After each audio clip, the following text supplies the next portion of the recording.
All right. Hello, hello, and welcome to my channel. If you're new here, I'm Hyleen Mal, and I thought today I wanted to do something a little bit shorter of a game. I've been playing some pretty long ones, so I wanted to do a small cozy game, and it's one of the ones I've had on my Switch for a while. It is called Beacon Pines, and it's kind of a storybook um, game, I guess you can say. So we're going to get started here. Let's share my screen. And here we go.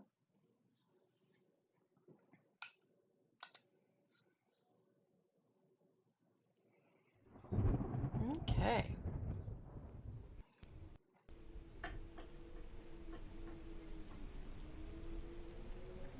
Storybook. Dear reader, Dear reader. allow me to introduce you to my book. Cool. Though it might at first appear like many books you've come across, it is far from ordinary. You may, therefore, have some misunderstandings about its nature. The story that awaits you has not been fully told. Interesting. In fact, its conclusion is not yet known, even to my... It is in that way that my book is special. It is in that way that you are special. Without you, there is no story. Cool. Chapter 1. Okay, look at the cute little setting. Chapter 1. Normal isn't what it used to be. This is a story about change. Nestled in a shallow valley is the town of Beacon Pines. Far from the town square, across the river, past the neglected welcome sign, a young boy walks alone at dawn. Oh, look, on the left His side name you is can Luca see Van him. Horn, and like you, dear reader, Luca Van Horn. he's here for a reason. Cool. Okay, so we can move around. Hey, Dad. Oh. It's a grave. How are things going? Today's the first day of summer vacation. I start middle school next year, I guess. Oh. I was 6 years old when you died. And it's been 6 years now. Okay, so he's 12. From here on out, you'll have been gone longer than you were here. Feels like that should mean something. Mom always said that this tree was your favorite spot in the world. Me too. Oh! Hey, Luca. Oh my gosh, what a cute cat. I knew I'd find you here. Rollo was Luca's closest friend. Rollo. He possessed many fine qualities, but subtlety was not one of them.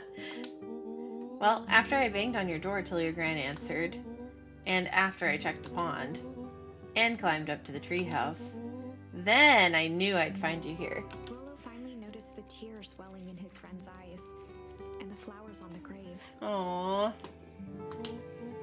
Oh, yeah. Right.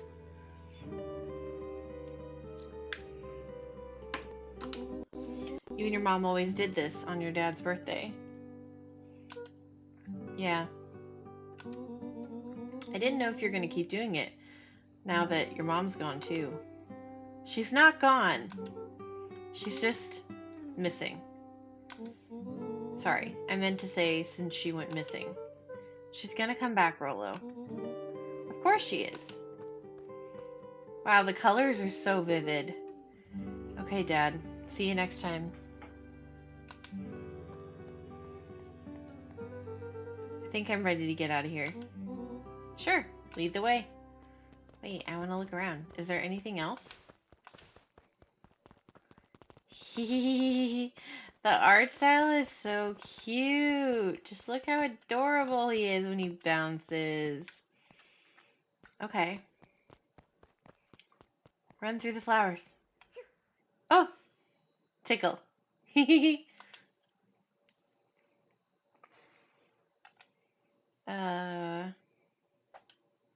ah, Wonderful. I had a good feeling about you from the moment you opened my book. That charm is a very a special charm. thing. Very special indeed. Keep hold of it for now. Its Okay. purpose will reveal itself soon enough. Got it. What else is around here? Anything?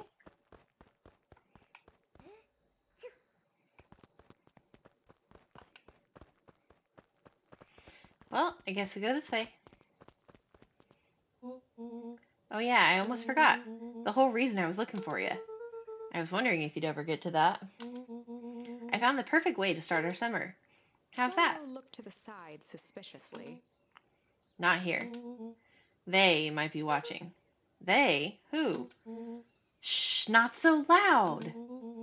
We need to do this in a secure location. Mission control. All right, I just have to tell Gran and then we can head out. What are you going to tell her? I don't know. I'll think of something. If it's all the same to you, I'll meet you at the welcome sign. Your Gran still kind of wigs me out. I don't do well with new people. She moved in like half a year ago. Just meet me at the sign when you're done. Suit yourself. I won't be long. Okay.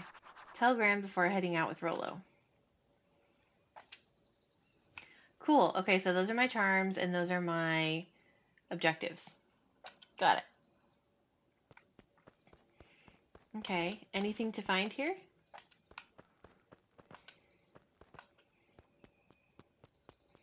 Well, let's go see Gran. Dear reader, forgive me for this interlude. Remember that charm you found in the dandelion patch? There are more of those special charms to discover throughout Beacon Pines. They've been known to reveal themselves to those who are willing. Some of them can be found in this very house. Okay, so we have to look around for more charms. Are there any around here? Ooh. Since Gran had moved in, the house was more peaceful, and more covered in flowery fabric.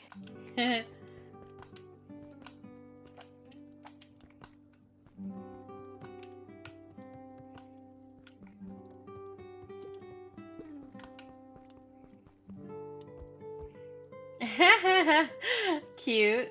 Ponder. Nice, I found a new one. Okay. You just slid off the chair. One of his father's old stethoscopes. Oh. Luke had spent countless hours listening to anything and everything with Hello, hello! No problem, lurking is fine. Not for years, though. Let's see. Anything over here? Gran had already lit the fire. She kept a warm house.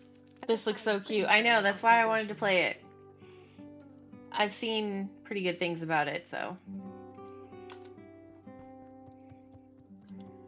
Let's see. What else can we go see? Ooh. Just some dusty knickknacks. Anything in here? Kitchen. An array of prepared meals crowded the refrigerator, each labeled with the day of the week. A pair of dull scissors, a broken can opener, a mostly empty bottle of glue, and some loose string. Junk. Okay.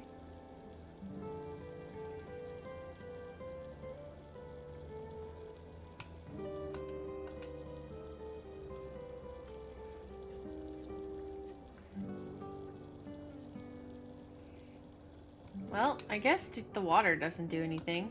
Okay. What's over here? The only piece of furniture Gran had brought when she moved in was an old hutch. Okay, let's go upstairs.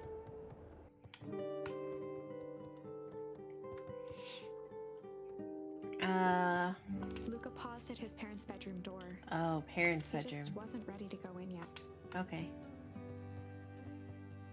Is this my room? Gran had commandeered the upstairs closet when she moved in. A closet? Shelter from a young boy's mischief. Hide. Ooh, so now we have 4 little charms. Nice. This must be my room. Yep. Gran's Ruth moving in meant that most of Luca's things had been crammed in the corner. Oh wait, does she live in this room with me? Luca was somewhat annoyed by the situation. There's 2 beds in here, she Luca must. tossed on his favorite old sweater. Even though it was the first day of summer, a chill still. Chill. Haha! Okay, that's 5. Let's see, anything over here? Gran's bed was undisturbed. Luca didn't mind that she had a habit of falling asleep in front of the fireplace. It Oh. meant that he could read late into the night. Okay, so she does share this room, but she never stays in here, it seems. Okay, well, where the heck is she?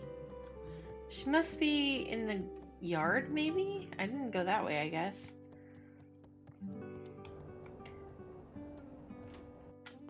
Oh my, this is quite exciting. I am now certain that you are the one I've been waiting for all these years. You'll Really? recall I was a bit coy regarding the use of charms earlier. Excuse me, I tend to have a flair for the dramatic.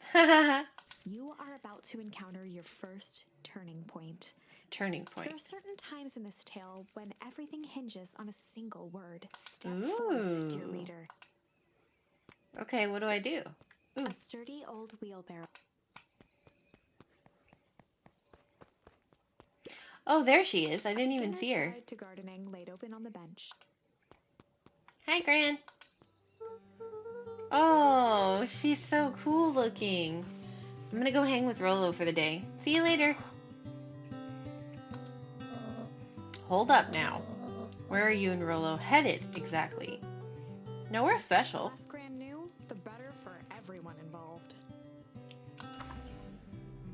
Ooh, okay, so do I get to pick? We were just gonna go heart for the day. Ponder, hide, chill. Ooh, let's do chill. We were just gonna go chill for the day. We were just gonna go chill for the day. Built on truth. That's Liza Bolton. You boys are always in a hurry to do nothing. We stick to what we're good at. Well, make sure you're done chilling in time for supper. Nice. I did it. You've managed to navigate your first turning point without too much of a mess. That is Okay. the power of charms. A single word can change everything. I think it's time to introduce you to the Chronicle. The Chronicle. The Chronicle is a record of the decisions you've made. Oh, You can see the turning point, which has been revealed. At cool. any time, you can use the Chronicle to go back and invoke different charms, creating new branches. Luckily Oh. for us, this is the one and only turning point where the charms won't dramatically alter fate. It's the perfect opportunity to experiment with rewriting things. Oh. A grand jury. Okay, so now we're gonna try a different word. Let's try ponder. We were just gonna go ponder for the day. Oh, really? What are you boys gonna ponder on such a lovely day exactly? This was Luca's chance to sell his alibi. You know, big stuff. Small stuff? Medium? Mostly medium pondering? Ugh. Make sure you don't overburden yourself with the preponderance of pondering. Huh? Oh, forget it. Off with you now. Okay, so the outcome is still the same. Let's try...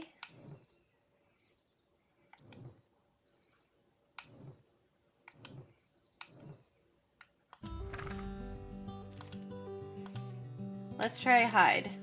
We were just gonna go hide for the day.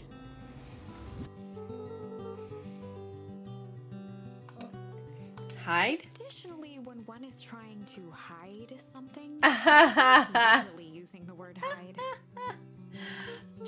Yeah, I guess Rolo bet some other kids we could beat them at hide and seek. Aren't you a little old for that? Not like there's much else to do around here. Well, make sure you boys are done playing your little game in time for supper. All's well that ends well.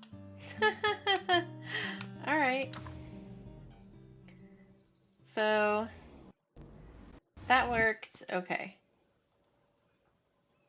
All right. Ooh. Young Luca would spend hours hiding in the bushes, waiting for a chance to jump out and startle his mother. She always enjoyed humoring him by feigning terror. Cute. Is there anything else in the garden that I can do?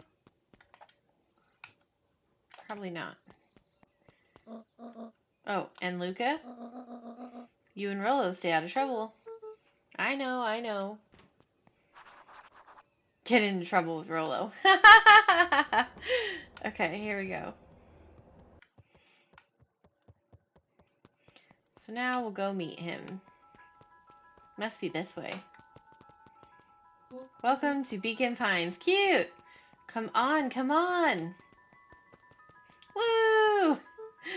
Dang it, Rollo. Look at how cute! Oh my gosh. Alright, Beacon Pines. Saw few visitors. The welcome was perhaps more grand than necessary. Is there anything around here that I can look at? Or do? I guess not, but we're going this way after Rollo. You know the drill. Don't let anyone discover our secret path.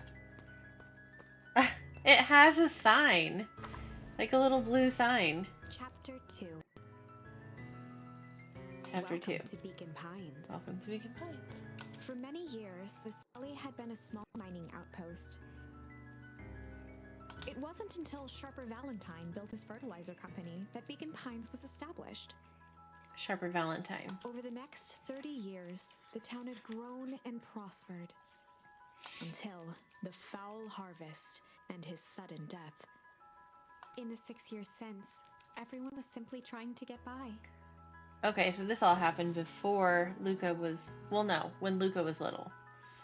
Because Luca's 12. Okay. Hello. Sorry, young Mr. Van Horn. Can't talk now. Very busy with preparations. Augustus Valentine was not busy. Sorry, Gus. How many times do I... It's Mayor Valent... Flustered, Gus instinctively loosened his tie. Oh. Keep up the good work. I must briefly attend to a concerned citizen. It's nothing. Keep at it. What can the mayor of Beacon Pines do for you today? Oh, just saying hi, I guess. Well, good day to you too, young Mr. Van Horn. Who are you? Mr. Kerr. Hey there, pal. Kerr was the CEO of Perennial Harvest Company. He had become a fixture around town over the past few years. After the failing of Valentine fertilizer, the town was hungry to welcome a new source of employment. Excited for the big festival? Sure. Come on now, when I was your age, there was nothing more exciting than a town festival. The food, the music, the dancing. Sounds pretty alright. You gosh dang right it is. I'm looking forward to letting off some steam myself. Make sure to invite all of your little friends. I couldn't keep Rollo away if I tried. Excellent. Sorry, Luca, I've got to get back to the proverbial grindstone. Our harvest awaits and all that. Oh, now. The left side's a little low. Okay.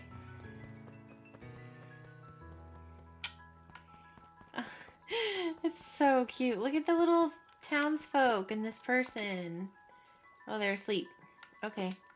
Mr. Sinclair continued snoring and lifted a tactic he often used to avoid undesirable conversation. Mr. Sinclair, don't you see him sleeping, boy? How's the napping today? Crummy as always. Used to have a perfectly nice view from here, till Perennial Harvest put that monstrosity of a building in the way. Why don't you just move your chair a bit? Why should I be the one that moves? If it's a showdown they want, I ain't gonna be the one who blinks.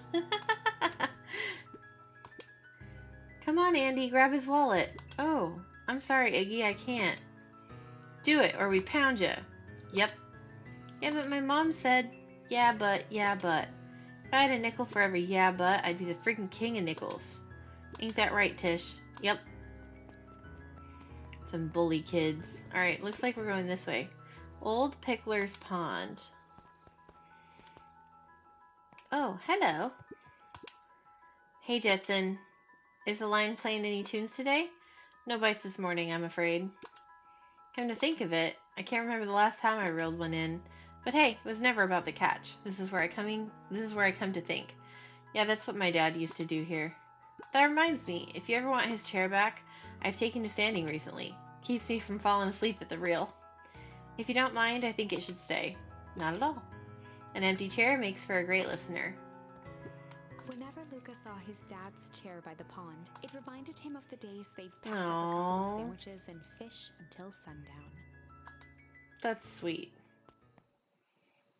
Oh, like a little flashback. Oh my gosh, look at little Luca. Go pick out your bait from the tackle box, Buckaroo. Luca opened the tackle box and picked the perfect bait. Luca tied a shoestring to the hook. What fish could resist a nice shoestring? Give it a good cast now. You'll have to reel it in a bit faster or your catch will lose interest. Okay, well, how do I do that? Luca tied a shoestring. What fish could resist a nice...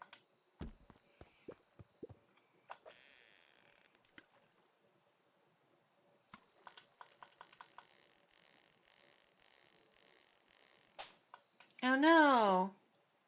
Easy there. You don't know your own strength. So what do I do now? Luca tied a shoestring. What fish could resist... How do I get to reel it in?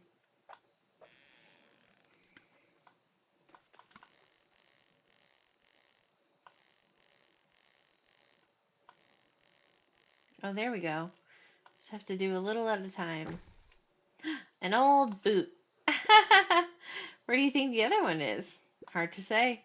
Sometimes things drift away. That's not fair. No, it's not. Well, wherever it is, I hope that other boot at least has a sock to keep it company. Look at the boot. Alright, let's try the other thing. Luca gently baited a feather onto the hook, good for skimming the surface. A feather.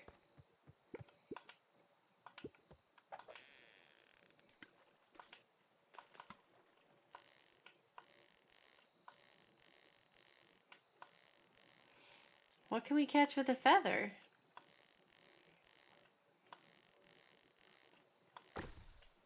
A rubber duck.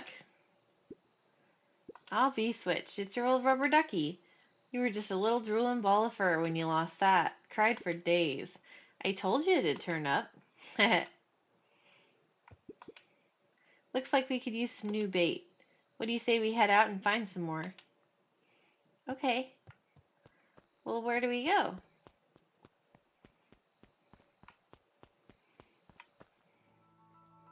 Aww. Cute little flashback. Okay, here we go. This is our treehouse. Keep the out. boys had a good thing going, as long as they kept old Jeff happy. They had an endless source of precious materials to add to the treehouse. Okay. Anything else around?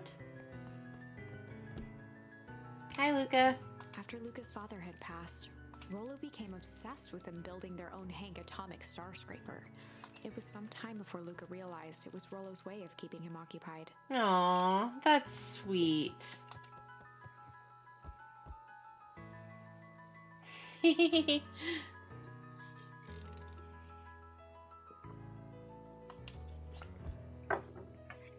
Let's see.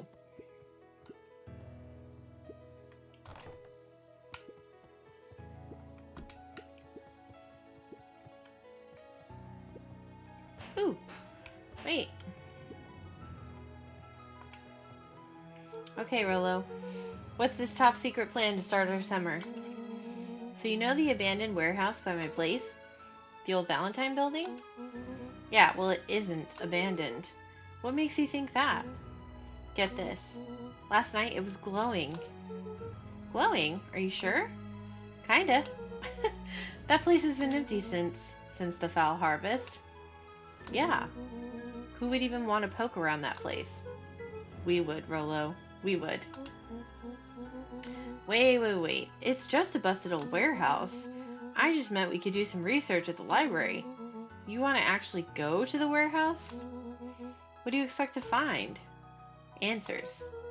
My mom's out there somewhere, and it seems like everyone wants to pretend that she's gone for good. You don't have to come, Rolo, if you don't want to. Luca, remember that time I sort of accidentally burned down the chicken coop? And you jumped in and said it was your fault before my paw throttled me? This is a flaming chicken coop sort of deal. I've got your back. Thanks, Rolo. Now that I think about it, poking around a decrepit fertilizer warehouse is exactly how I want to spend the first day of summer. Let's go! Luca's winter coat decommissioned for the summer. With the cold holding out longer than usual, he reconsidered its usefulness. Alright, looks like I've looked at everything in here. Time to go. Where the heck did Rolo go? My gosh. He ran off so quick.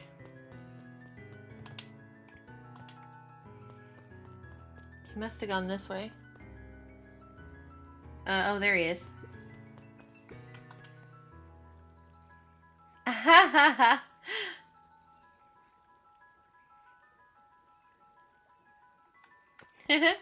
Cool.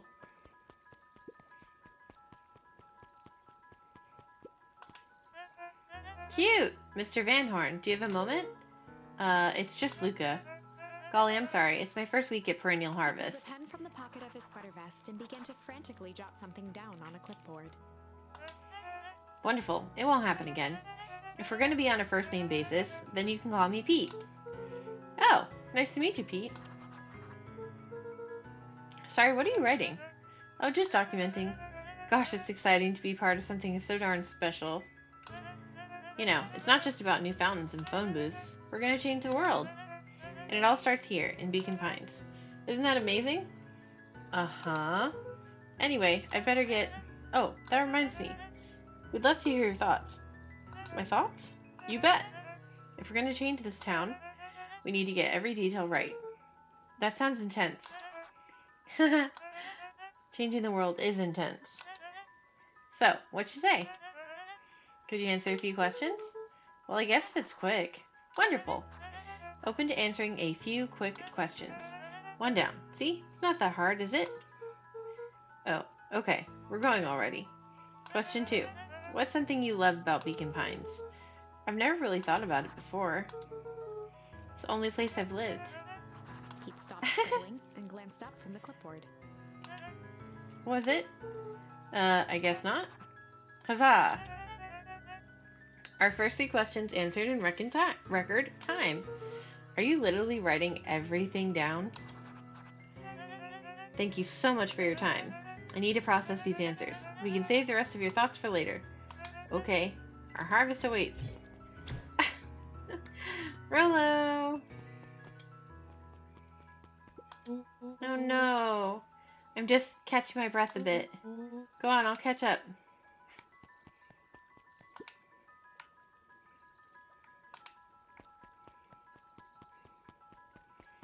Okay. Whoa, the town center looks so pretty.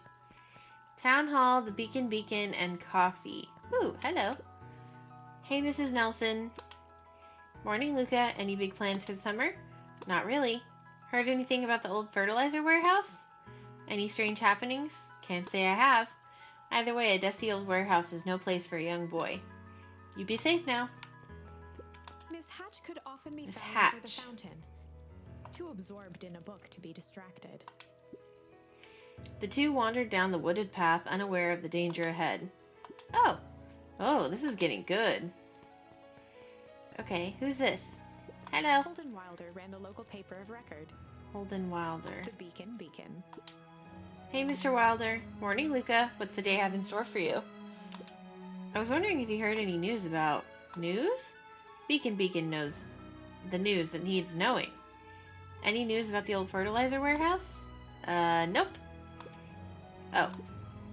Rolo thought he saw some lights there last night. Rolo ought to be careful poking around that part of town.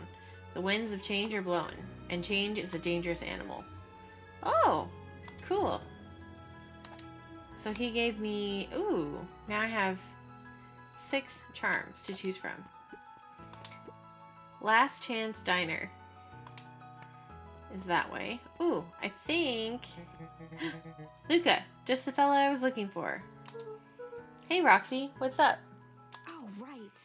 Rendezvous with Roxy. This is an important turning point. The first time where your charms will change the course of fate. And currently, we only have one suitable charm at our disposal. Oh, no. No fear, we can always return later using the Chronicle once we find more charms. Well, now I'm just rambling. Where were we? Have you seen my blockhead brother today? He skipped out before breakfast. Well, not really, no. Can't say I have. Can't say or won't say.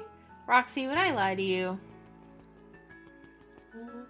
Luca, wait up! I almost forgot to tell you. Roxy might be lurking around here. This is one of her favorite places to stand around and be useless. Rolo! So we need to make sure she doesn't spot us. Rolo. Why are you doing that turning thing with your body? What? You're not scared, are you? She's harmless. And a chump. And she's right around that corner, isn't she? Yep. Oh, Rolo. Don't mind me, just over here lurking, uselessly. Oh, hey, sis. Nice weather we're having, eh? I couldn't help but notice you snuck out this morning before breakfast. I wasn't hungry. Also couldn't help but notice your morning chores were left unchored. Roxy, I'm gonna level with you. I'm sick and tired of digging up carrots. We all gotta pick up the slack since the foul harvest. Almost every carrot I dig up is rotten, and the rest look like they were hit with Hank Atomic's shrink ray. All the more reason to keep on digging. There's gotta be more to life than puny carrots. Look, Roxy, Luca and I have places to be, so if you don't mind... Oh, I do mind. I'm not gonna catch hell again because of you. So either you march yourself home and harvest those carrots, or I haul you home myself. Rolo froze as Roxy took a step toward him, cracking her knuckles. Luca knew he had one chance to save his friend from being dragged home. In the past, he found the best way to deal with an enraged Roxy was to be a little... chill? That's all I have? In the past, he found the best way to deal with an enraged Roxy was to be a little chill.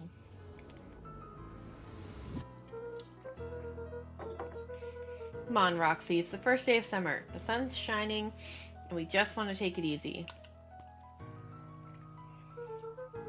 Let's leave tomorrow's problems for tomorrow. That's great and all, but Rolo's problems have a way of becoming my problems. And Pa always says tomorrow's work is best left for yesterday. March, you big oaf. Aw, rats. I expect a full report about the Valentine place. Full report! So cute. Investigate the Valentine warehouse alone. So Fitz, what are you up to this lovely day? Nope. Cool, cool, cool. She's like, bye. Okay. Sharper Valentine, founder of Beacon Pines. Never underestimate what a great man can do given time. A bit much, if you ask me. Ooh, indulgent. New charm. Nice. Okay. How do I know which way to go to get to... Let's see, where does this go?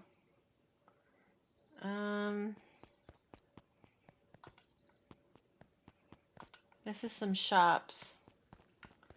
Ooh, no touching.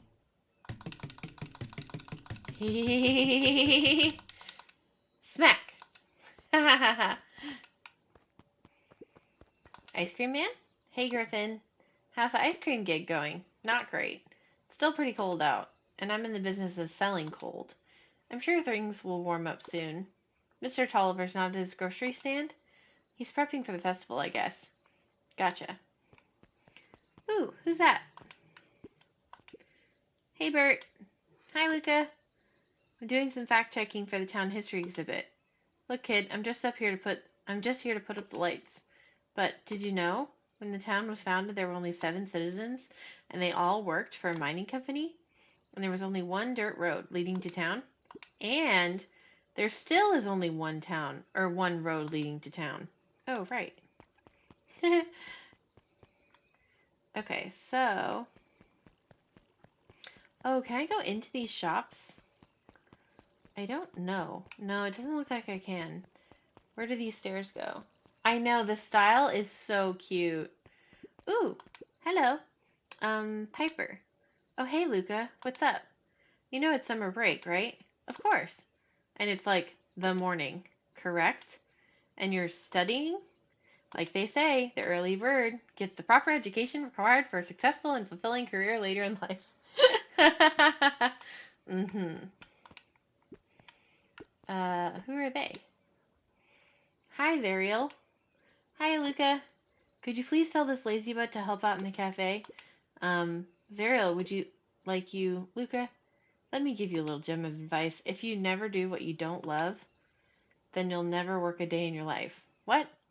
I think that was a double negative. Wow, you're really setting the kid up for success. Let's see. Can we go into this bookstore? Or into the news? Nope. Okay, so we can go this way. Let's see where this goes. Oh, hey! Hey, Solomon. Apologies, no time for chit-chat. Okay, bye! Jeff's Hardware closed down about a year ago. Oh. The effects of the foul harvest stretched wide. When there are no crops in the field, tractors don't need fixing. That's unfortunate. Library. Looks like the library hasn't opened yet. I'll check back later. Nun Creed's drugstore. Luca, my boy, hold up a tick. Oh, hey, Mr. Nuncreed. I was just on my way to... I just sold the last jar of your grandmother's preserves. Can't stock the shelves fast enough, turns out. That's great, but I guess Juniper will just have to swing by with more of her lovely jam. Uh-huh. Well, don't let this old man slow you down. You just remind her that she still owes me that dance. A promise Gran regretted the second it was made. Ew. Will do. She's a fine woman, that Juniper. Ew. Yeah, she's pretty cool, I guess. A real fine woman. Dude, stop making it weird. Gotta go. Sweeter than any jam on earth. Blah! I'm gonna throw up. The phone booth was brand new. Part of Perennial Harvest's Beacon Pines Reborn initiative. Cool. It didn't see much use. Okay, but I still don't know which way I'm supposed to be going. Let's go back. Maybe I went the wrong way. There was one other direction I could go. Luca knew that if he gave up now... Oh, I guess I'm going the right way.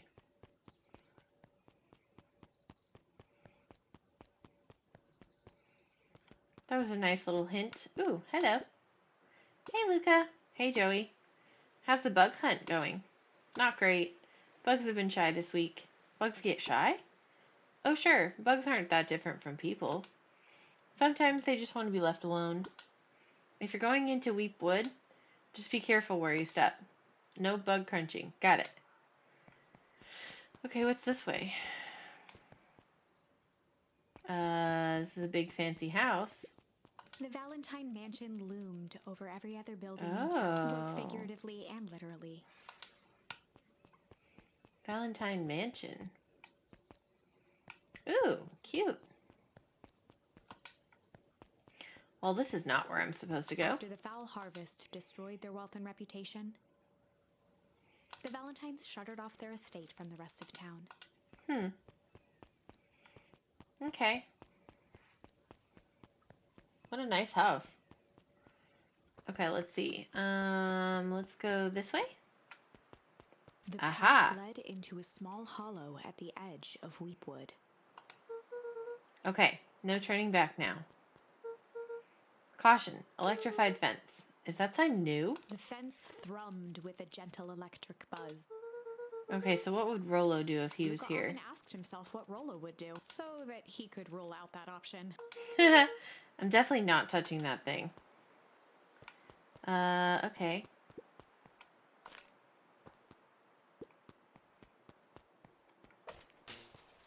As sparks flew from the fence, Yep, the light that's atop electrocuted. that section shut off.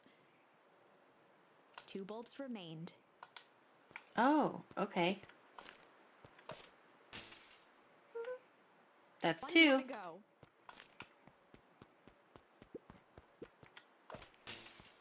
The fence's buzzing gave way. Yay! Okay, moment of truth. We did it! Every kid in town knew the old Valentine fertilizer building. Long abandoned, the warehouse once served as the industrial heart of Beacon Pines. Now, it stood only as a reminder of things left behind. The dormant building showed strange signs of life. Yeah. So Rollo wasn't exaggerating for once. What's going on There was here? only one way to find out. Yeah, there's like a green glowing light. And... The hose emitted a subtle sound. It was actively draining some kind of liquid. Ew. Draining a liquid? Luca Locked. thought he heard faint sounds coming from the other side of the door. He pressed his ear against the cold metal to hear better. A zipper? The sound of Footsteps? footsteps grew. Uh-oh. Run. Hello? Shit.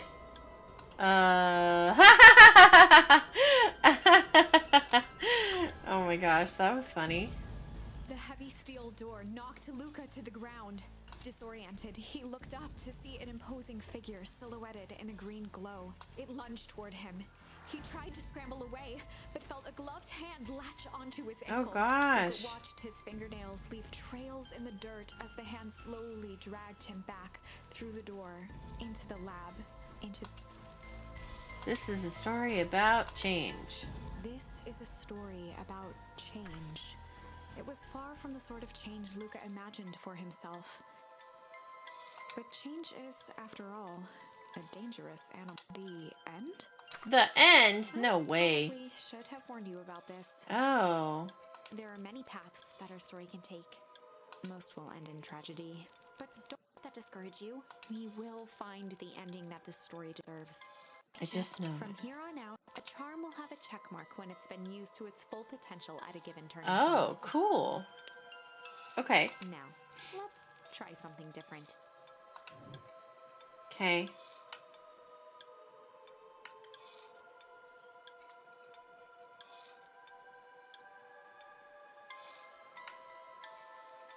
Okay, so here with Roxy we can use this. In the past, he found the best way to deal with an enraged Roxy was to be a little shit.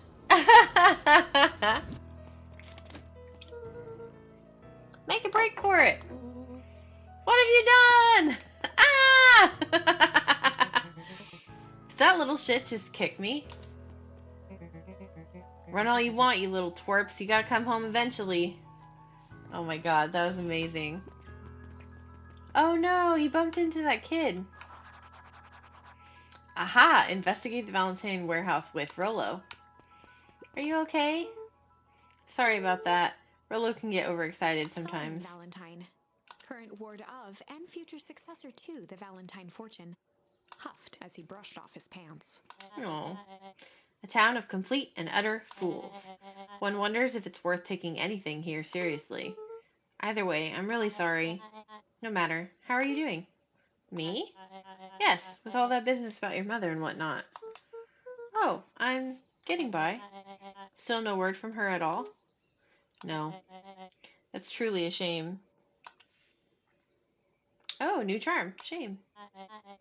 Your grandmother has taken residence to keep house? Yeah. And how's that going? We mostly stay out of each other's way. You make it sound like she's rarely at home. It's not like that. She just has a lot to do. She's still settling in and trying to figure out how to make ends meet. Indeed. Well, count your blessings.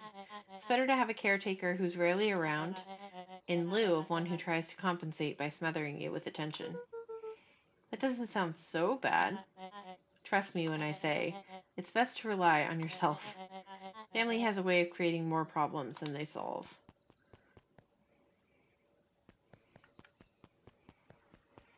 Solomon Solomon. trifled a gesture toward the approaching heiress Valentine. Speak of the devil. Do not wander off like that. I'm much too busy to be looking all over for you. Apologies, heiress. I was just taking a stroll through town. Strolls are for commoners. You're a Valentine now. I want you to be present for the construction of the History Museum. The future of this town relies on its ability to remember our family's great past. Of course. Okay, bye. See you next time. Ugh, do I have to talk to him again? Let's talk to him. Luca, my boy, hold up. Sorry, Mr. Nuncreed. Kinda in a hurry now. Yay! Sigh. Boy's got too much of his father in him. Okay, so we made it. Luca, no! I win. Little help? Hey. I am the champion. We were racing? Did that road get longer? Like anything ever changes around here. It seemed longer. You're just lightheaded from the run. You really need to pace yourself better next time. Not sure why I would take advice from second place. Has that sign always been there? Wait, what? Caution, electrified fence. No, that's definitely new. Creepy. How are we going to get around an electric fence? Don't worry, I've got this. No. Rolo. Why'd you do that? Pa always says you can figure out what the plan was when you're done. Great. What now? Well, I did my part and established that touching the fence is bad. I'm sure you can handle it from here. I'll supervise. Okay. From a safe distance. Well, so now...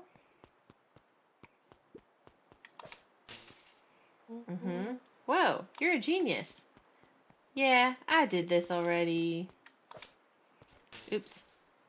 Yay, I think that did it. Luca, you never fail to impress. As the glowing windows of the old warehouse came into view, Rolo began to bounce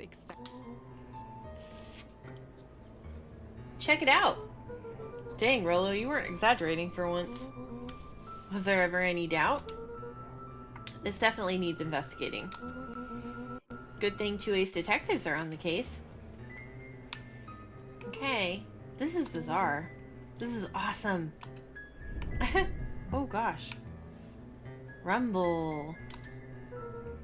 Did you feel that? What, the excitement in the air?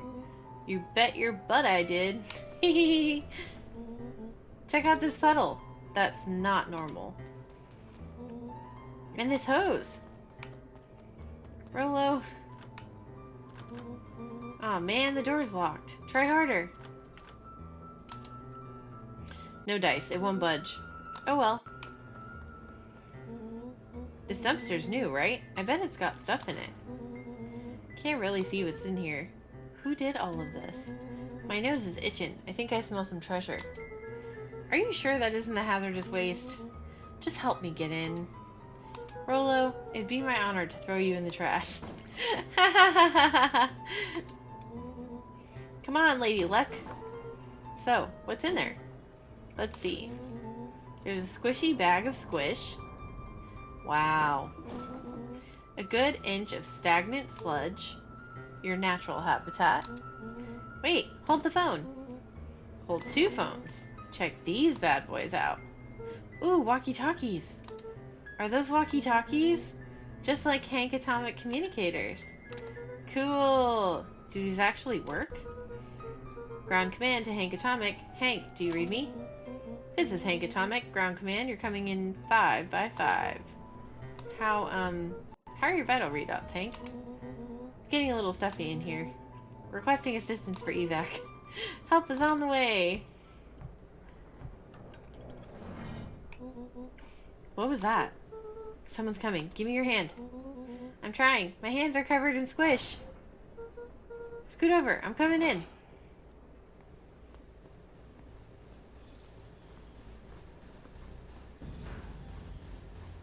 Gross. Okay. Tell me you saw that. Dude, I don't know what I saw. He's coming back. Get down. What is that? That looks like a dead body. For real. The boy sat petrified under the weight of the bag. Oh god, tell me that's not what I think it is. Luca, do you know what separates run-of-the-mill detectives from ace detectives? A ridiculous hat? When the chips are down, ace detectives dig deeper for Rolo clues. felt around at the large sack which burdened them. Aha! Snapped off a tag from just within a small zipper opening in the bag. It's some sort of badge or something. What's it Rolo say? held the badge up to a faint shaft of light within the dumpster. Dr. Prescott, Deep Engineering. It's a name tag.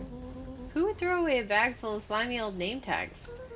I think it's just one name tag in a bag full of something else. Okay. I think we should make a break for it. Stay calm. This is no time to panic. I'm not panicking. You're panicking. Rolo, calm down. You don't have to squeeze my hand so hard. Dude, I am not holding your hand. Quit messing around. What other slime-covered hand would be in here? Ah! Ew.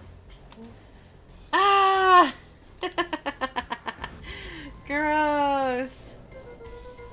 I'm beginning to see the benefits of your run for our lives plan.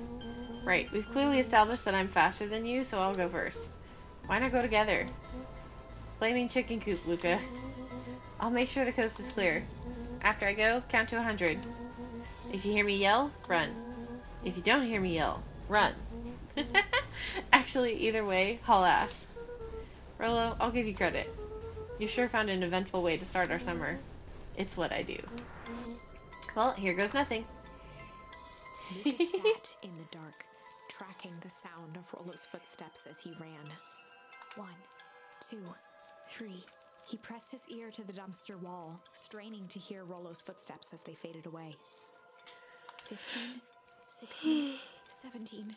He tried not to think about the contents of the dumpster as he counted. 35, 36, 37. The thick stench made it hard to breathe. Screw it, that's long enough. Luca carefully lifted the lid and peered out.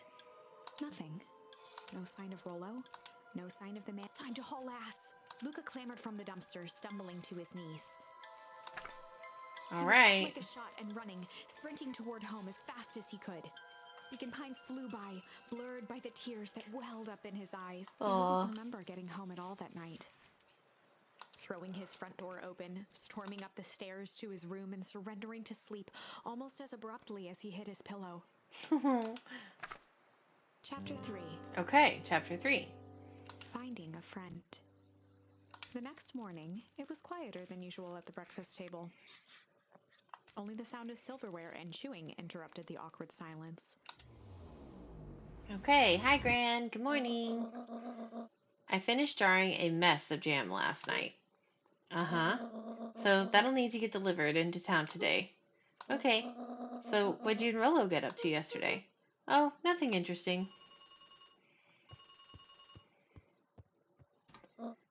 Hello? Calm down. No, of course it was the right thing to do. Start gathering folks. I'll be right there. Are you sure there isn't anything you want to tell me about yesterday? Anything I want to tell you? Not really. We just sort of ran around a bit. Gran's brow furrowed. She let out a long sigh. Her voice was quiet and even. I have to go take care of something. You're to stay in this house for the day. Under no circumstance are you to leave. What? If I'm not back by dinner, there's stew in the icebox. But nothing. You're to stay here. Understand? Yeah. Say it. I'll stay here till you get back. Good. Oh, and Luca, you left the icebox open yesterday. We're not made of money, you know. Okay. Well, that was strange. Can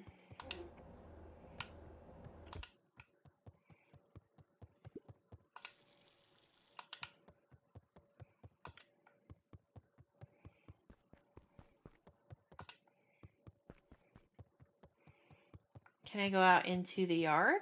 Does that count the house? I don't know. Ooh, there's a book here.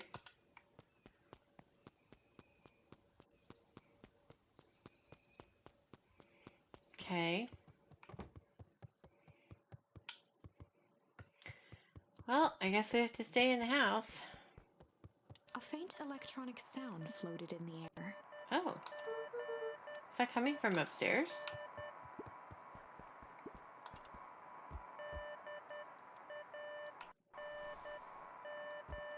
Okay, let's go see.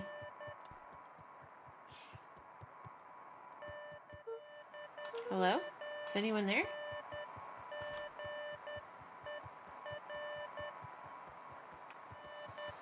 Oh, it's the walkie-talkie we found. Hello? Rollo, is that you?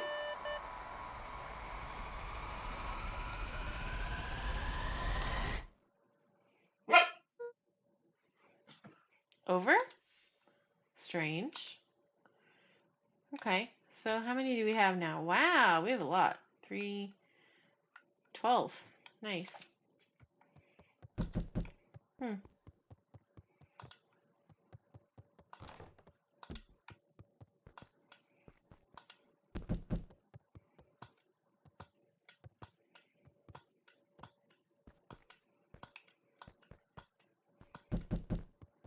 Is that someone at the door? I think it is. Yeah. Hi. Oh, hey, Roxy. If this is about me accidentally kicking you yesterday, is Rollo here? No. Look at me, Luca. This is serious. Is Rollo here? No, I haven't seen him since yesterday. Rollo didn't come home last night. What? A pit formed in Luca's stomach. Where was the last place you saw him? We were playing around in Weepwood, and then it was late and we went home. Weepwood? If he's alive, I'm going to kill that little creep. Is there anything else? Anything that he Luca's said? mouth felt dry. No, we were just messing around. Okay. I need to go let people know to check the woods. You just stay out of trouble. Go see if he's hiding in the library or something. Luca could feel his heart beating in his throat. But I'm not supposed to leave the house. Rollo. Where are you? Check the library for Rollo. Gran said I shouldn't leave, but I gotta go find my friend.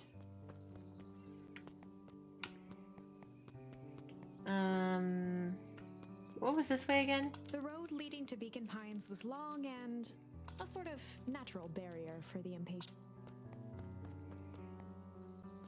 Okay. Not this. Oh, hi. Have you seen Rollo? Nope. Though I've mostly been talking to clipboards. Setting up lots of stuff for the festival. This one said he had to process some answers. I told him that was fine. I'll wait right here.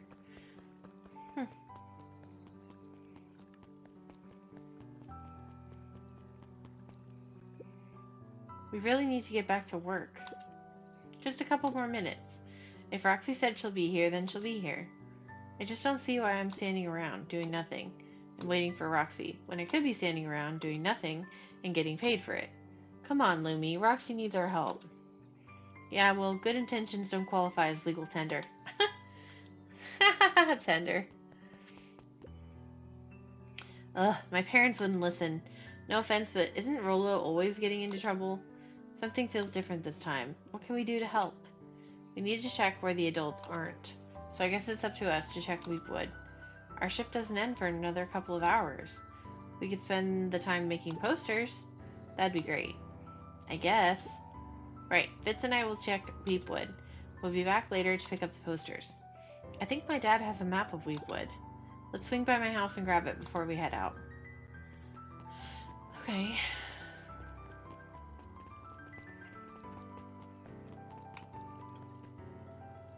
Okay, here's... Oh, it's the mayor. What's this about a missing child? I must stress that the situation is completely under control. It just all seems so terrible. And you're sure there's nothing we can do to help? Nonsense. Young Mr. Cotter will turn up safe and sound, I'm certain. You just focus on settling in. I trust my sister has supplied you with suitable lodging? Oh yes, Miss Valentine has been more than accommodating. We were just telling our daughter, Beck, that... Now, where did she run off to? Bobby. Okay, let's go find her. This way? Who is this? Hey, Yeeson. History Museum. It's laughable, really. Did you happen to see Rollo in there? No, just the shadow of a family clinging onto a town, clinging onto the past. Cling. Feel free to check for yourself, but don't expect to have your mind blown. Ooh, can I go in there? Oh. Sharper Valentine, a celebration of excellence. We all know Beacon Pines is a great town. Oh my gosh, how cute. It's a little like cartoon.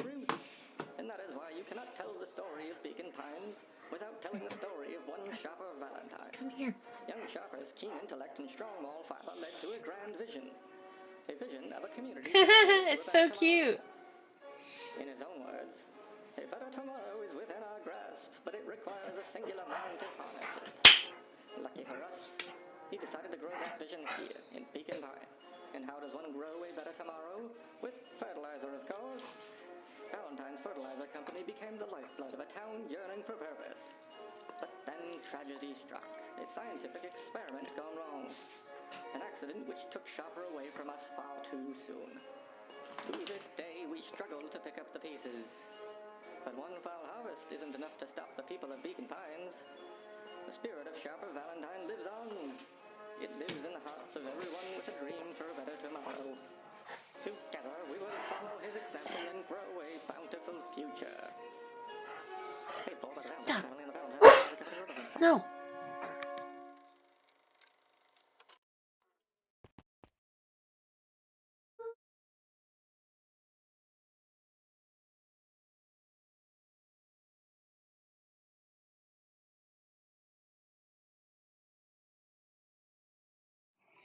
That was unhelpful.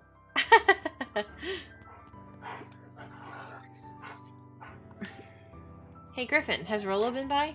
Haven't seen him all day. I'm sure he'll show up safe and sound. And when he does, tell him there's a strawberry chocolate double scoop waiting for him.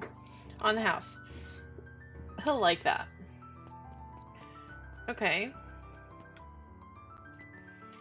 So let's go this way?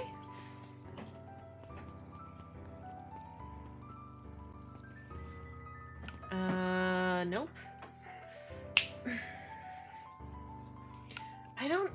Where was I supposed to meet the new kid? I feel like I was supposed to run into them. Over here?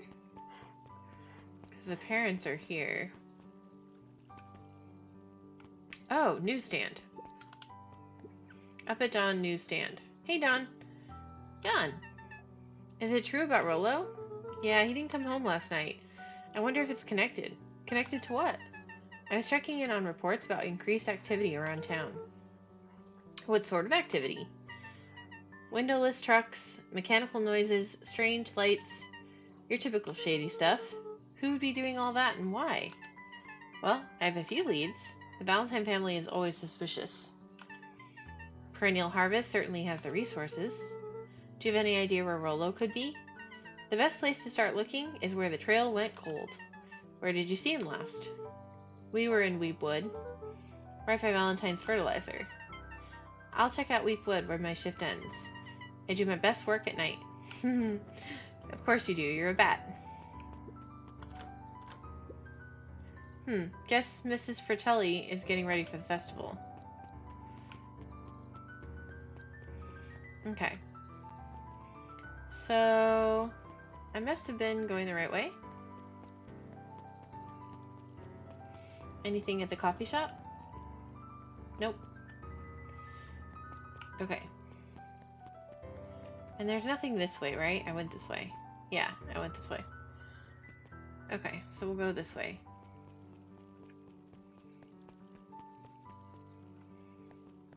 It really does look like it's pulled straight from a book. Oh, library. I was supposed to go to the library. Here. Hi. Kyle volunteered at the library during the summers. He wasn't very social, so he'd dedicate each summer to becoming an expert in a single subject, Cool. making him a reliable source of very particular knowledge. If you were to ask Kato something he didn't know, he'd escape into the dusty old bookshelves and return with just the right thing. Hey, Kato. Kato was lost in his Oh, reading. Kato was lost in his Luca reading. crooked his neck to see the title, Introduction to Melitology. Ahem. Oh, hey, Luca. You snuck up on me. Good book? Dunno, just started it. Gestured to the shelves. I'm really running out of books I haven't read yet. So now it's on to the wonderful world of bees. Turns out bees are pretty cool. For instance, did you know that around 70% of bee species actually live in underground tunnels? Or that if there are two queens in a hive, they'll fight to the death for supremacy? Fight! That's interesting, but you haven't seen Rolo around, have you? Not since yesterday. Keep an eye out for him, okay? Sure thing. If I see him, you'll be the first to know. Cute. Well, not here. Let's see. New books. There were rarely any actual new editions. Simply a variety of existing content rotated into the front display each week. Not fooling anyone. Okay. Sally Seashore's simple succulent sundries. What a tongue Luca twister. brushed off a smudge of dust. Or maybe 30 recipes so easy you'll doubt it's even edible. Succulent. Haha! This is why we All read the book. carbs I've eaten. A salad-centric travel guide for the mildly adventurous. I want all of the possible charms I can find. A peek behind the curtain. The methods and ruminations of Patrick C. Montesquieu. Montesquieu. One of the greatest acting minds of our time. By Patrick C. Montesquieu. Wrote a book about himself about how he's so great. That's funny. Who's this little kid over here? Hello. Hey, Jace. Oh, hey, Luca. Did Rolo come by? No. I was actually surprised. He's usually here early on days when a new issue drops. Rolo's the biggest Hank Atomic fan I know. Besides myself, that is. Well, if he does swing by, tell him to meet me you know where. I don't know where. No, he knows where. Oh. Roger that, Space Cadet. The bottom corner shelf was a dusty array of thick science books. Only one binding was clean enough to read. Cellular Biology and the Chemistry of Mitosis. Nice. Biology. Mitochondria is the powerhouse of the cell. Mycological phosphorescence. Cell bio. Mycological. Isn't that, fungus? Like, basically, glowing fungus is what that's saying. Yeah, fungus. My complete loss of interest. Let's The see. entire top level of the library was devoted to comics. Comics! Which were Hank Atomic and the myriad of lesser revered spin-offs. Comics are awesome. Cell bio is the best. I like bio for sure. But, I mean, comic books are fun too. Ooh, who's this? What sort of monster puts candy behind a locked door? Oh yeah, Mr. Nuncreed works weird hours sometimes. Of course he does. How about you? When do I work? No, what's your name? Luca Van Horn. You new here? Yep, not by Beck's family choice. moved often, Beck's giving family. her little time to establish any real connections. She Aw. would tell you she prefers it that way. She's a cat. I'm looking for my friend Rolo. He didn't come home last night. So he's missing? I guess so. Like missing? Missing? Does that sort of thing happen a lot around here? Luca shifted his feet uncomfortably. Well, that sucks. Yeah. So I should probably get going. Hey, wait up. What? Beck pulled a coin from her pocket. I'm coming with you. What? So says the unlucky penny. Unlucky? Yep. Well, technically it landed on heads. Leave this kid to find his friend alone. But I always do the opposite. Oh, that's kind of like me and Rolo. I guess Rolo is my unlucky penny. That settles it. A person should never be without their unlucky penny. Let's go find him. The name's Beck. Pleasure to meet you, Beck. I suppose I could use some help. Try to keep up. Yay, new friend. Okay. Ooh, hey you. Have you seen Rolo? No, sorry, Luca. I've had my eyes in the dirt looking for beetles. I can't seem to find any.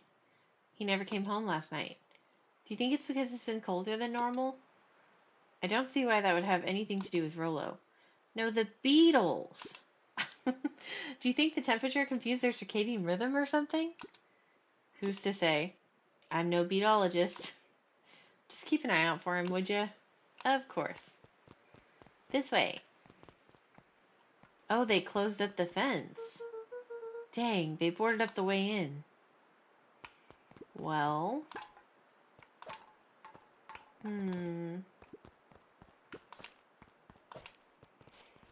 Well, it looks like there's a path this way.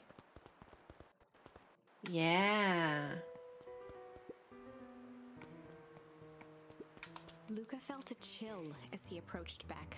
Her eyes were locked on the strange green liquid. Yeah, what is that The toxic nearby grass waste? was coated in a fine layer of frost. Is this sort of thing normal around here?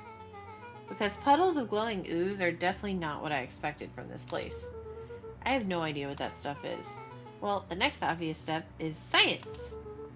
And what does science suggest? Poke it with a stick! Luca watched as Beck dipped a broken tree branch. Beck's eyes widened as Whoa. flowers grew from the dead wood. Cool! First small buds, which quickly bloomed into vibrant petals. That's so cool! As quickly as they had grown, the flowers began to shrivel and turn gray. Oh, Beck dropped the stick with a grunt of disgust. okay. So the science tells us this gunk is weird as hell. Yeah, it seems dangerous. Oh no, it's the bullies! Hey Tish, look what the cat dragged in. Yep. I don't have time for this right now, Iggy. Aw, don't say things like that. It hurts Tish's feelings. Ain't that right, Tish? Yep. She looks fine to me.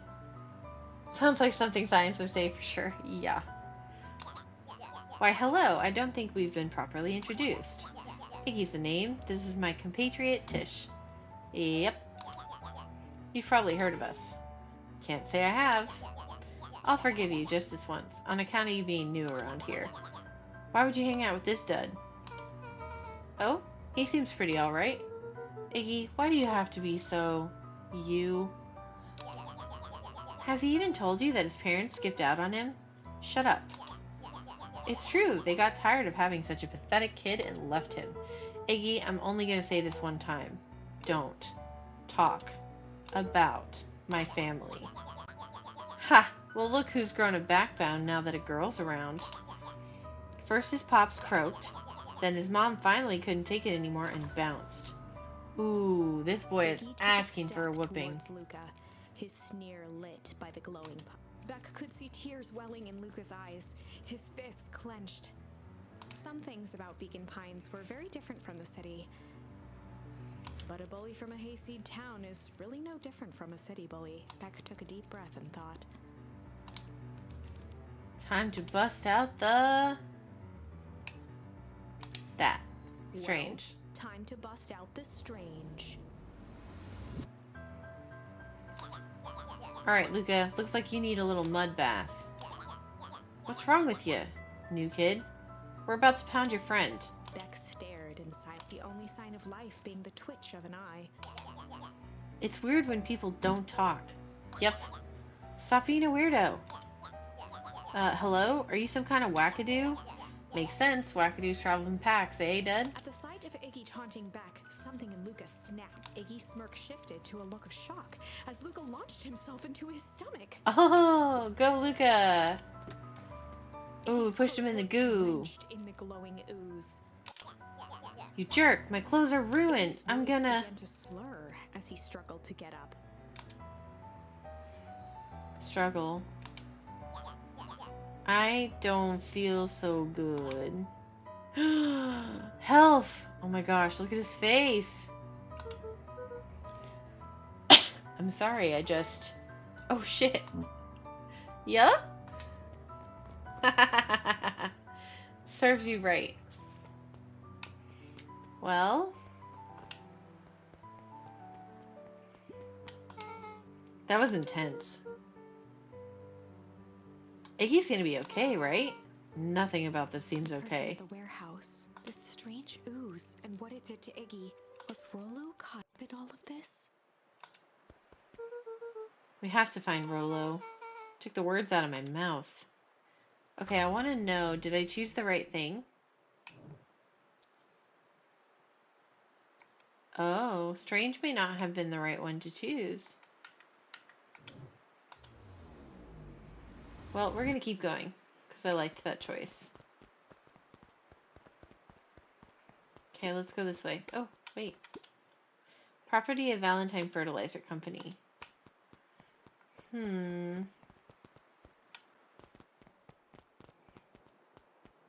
Oh. Whoa there, little buddies. You startled me. What in the dickens are you up to in this part of town? We were just helping look for Rollo. Oh, you haven't heard the good news? Rollo showed up safe and sound a bit ago. Really? So where was he? It's funny, really. He just got a little turned around in the woods. They can be disorienting, you know. I'm starting to get that impression. What'd you do to him, seriously? Rollo's at his house now, getting some well-deserved rest. Wow, that's a relief. You two should scurry along before you get lost yourselves. Come on, Beck. I can't wait to introduce you to Rollo. That reminds me. Luca, your grandmother was looking for you. She was? She was worried sick. You should march straight home. I guess. Beck, your folks might be getting worried too. I'll walk you home. I need to talk with Nellie about work anyway. Glanced toward Luca. I guess all's well that ends well. I'll introduce you to Rollo tomorrow. Sure. Glad he's okay. Rollo was safe. A wave of relief washed over Luca, which was quickly replaced by a sense of dread. Gran is going to kill me. Yeah, you left the house when she If told he you not hurried, to. He might just make it home before sundown. Chapter 4. Our harvest awaits. Luca took a deep breath and gingerly opened the door, steeling himself for Gran's wrath.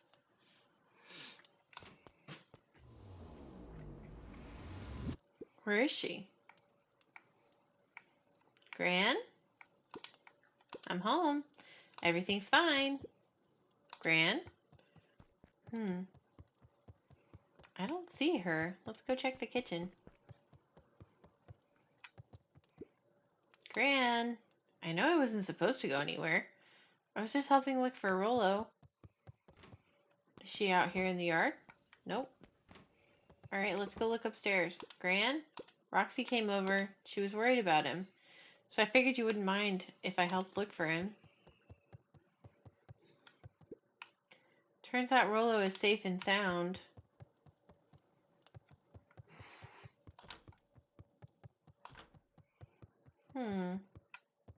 Luca was alone. Oh. The house was empty. So Gran's not back yet. I guess that's a good thing. Nothing to do now but sleep, I guess.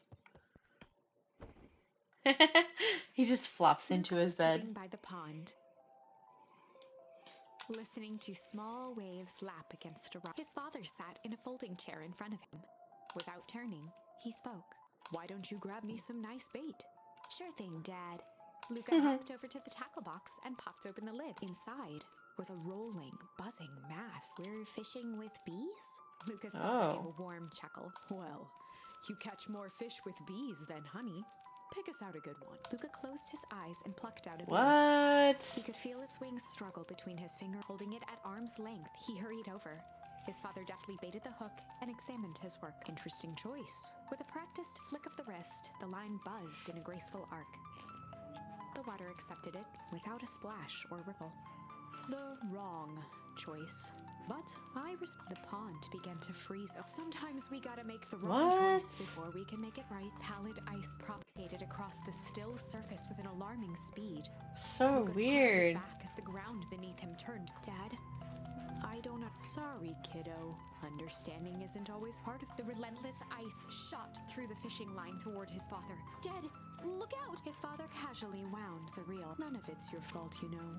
Never was. Dad, we have to go. Luca grabbed his father's shoulders, trying to pull him away. Please, you have to. The ice crackled as it spread across his father's hand. That's Oh, the thing man. about fishing, Luca.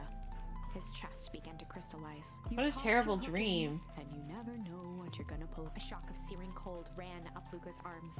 He gave one last desperate tug. The chair tipped backwards in a single frozen mass. Luca tried to stop the momentum, but it was too. He watched the icy form of his father slam into the hard ground, shattering into 1,000 pieces. Right? that It's crowded such around like a his feet. storybook. Dad, I don't understand. That's What does all awful. this mean? The gentle rustle of leaves was the only reply. What a terrible nightmare. Poor Luca. Ooh, get the walkie-talkie. Luca's eyes struggled to focus on the walkie-talkie. Rolo? Faintly, he could hear Rolo up. Luca! Rolo, is that you? Luca! Are you there? Rolo, it's the middle of the night. Luca, thank God. Listen, I don't know how long this thing will work down here. Down Rolo's here? voice was coming through more clearly now, but some words were still just static. Listen to me. Someone grabbed me yesterday. What? The man in the hazmat suit? Took me to some sort of... I think I'm underground. Underground? Are you okay? Kinda. They seem more interested in, for now, at least. Mr. Kerr said you made it back home safe. Kerr? No. Trust. He's... Hold on. Someone's The coming. signal went silent. Rolo? Rolo, where are Luca you? held still, waiting for a response. His pounding heartbeat marking the passage of time. Okay, I think they're gone. It's getting worse. I can barely hear Rolo's you. voice began to fade. Losing signal. Not much time. Mission control. You need to... The treehouse. The treehouse! The signal died for good. What was he trying to say about the treehouse? What's at the treehouse? The antenna! He wants me to use the antenna in the treehouse to get a better signal. Rolo, you're a genius. Luca grabbed the walkie-talkie and sprinted to the treehouse. Let's go! Hook up the walkie-talkie to the radio in the treehouse. Okay, treehouse, this way. Luca heard a group of footsteps approaching. He dashed behind the bushes to avoid being spotted. Run! It's his grandma. And some townsfolk. So, we all understand our roles. You can count on me. I still think we need more time. This wasn't the original plan. Mr. Tolliver paused, shifting his eyes to one Mr. side. Tolliver. We're all in danger now. I, for one, refuse to sit idly by while that danger persists. Refuse. Hiram, you just keep your wits about Mr. you. Tolliver took one long, quiet breath. You're right. You can count on me. I just wish we could have made that deal with Eris Valentine. Her resources would still have come in handy. As I said, I had no time to contact her after your calls this morning. Plans change. How's Luca holding up? He's fine. We shouldn't lose sight of the fact that this is all. I know very well what all of this is for. We have no choice. Operation Sparkplug has a new objective. Dun dun dun! Are we in agreement? The three shared a determined look. Good. We'll reconvene after the festival.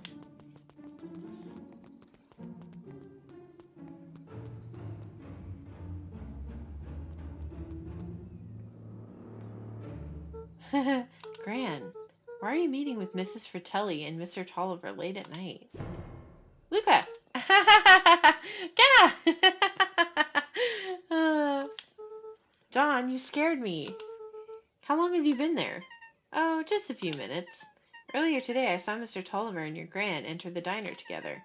When my shift at the newsstand was over, they still hadn't left, so I used the greatest tool of an investigator-reporter. Time.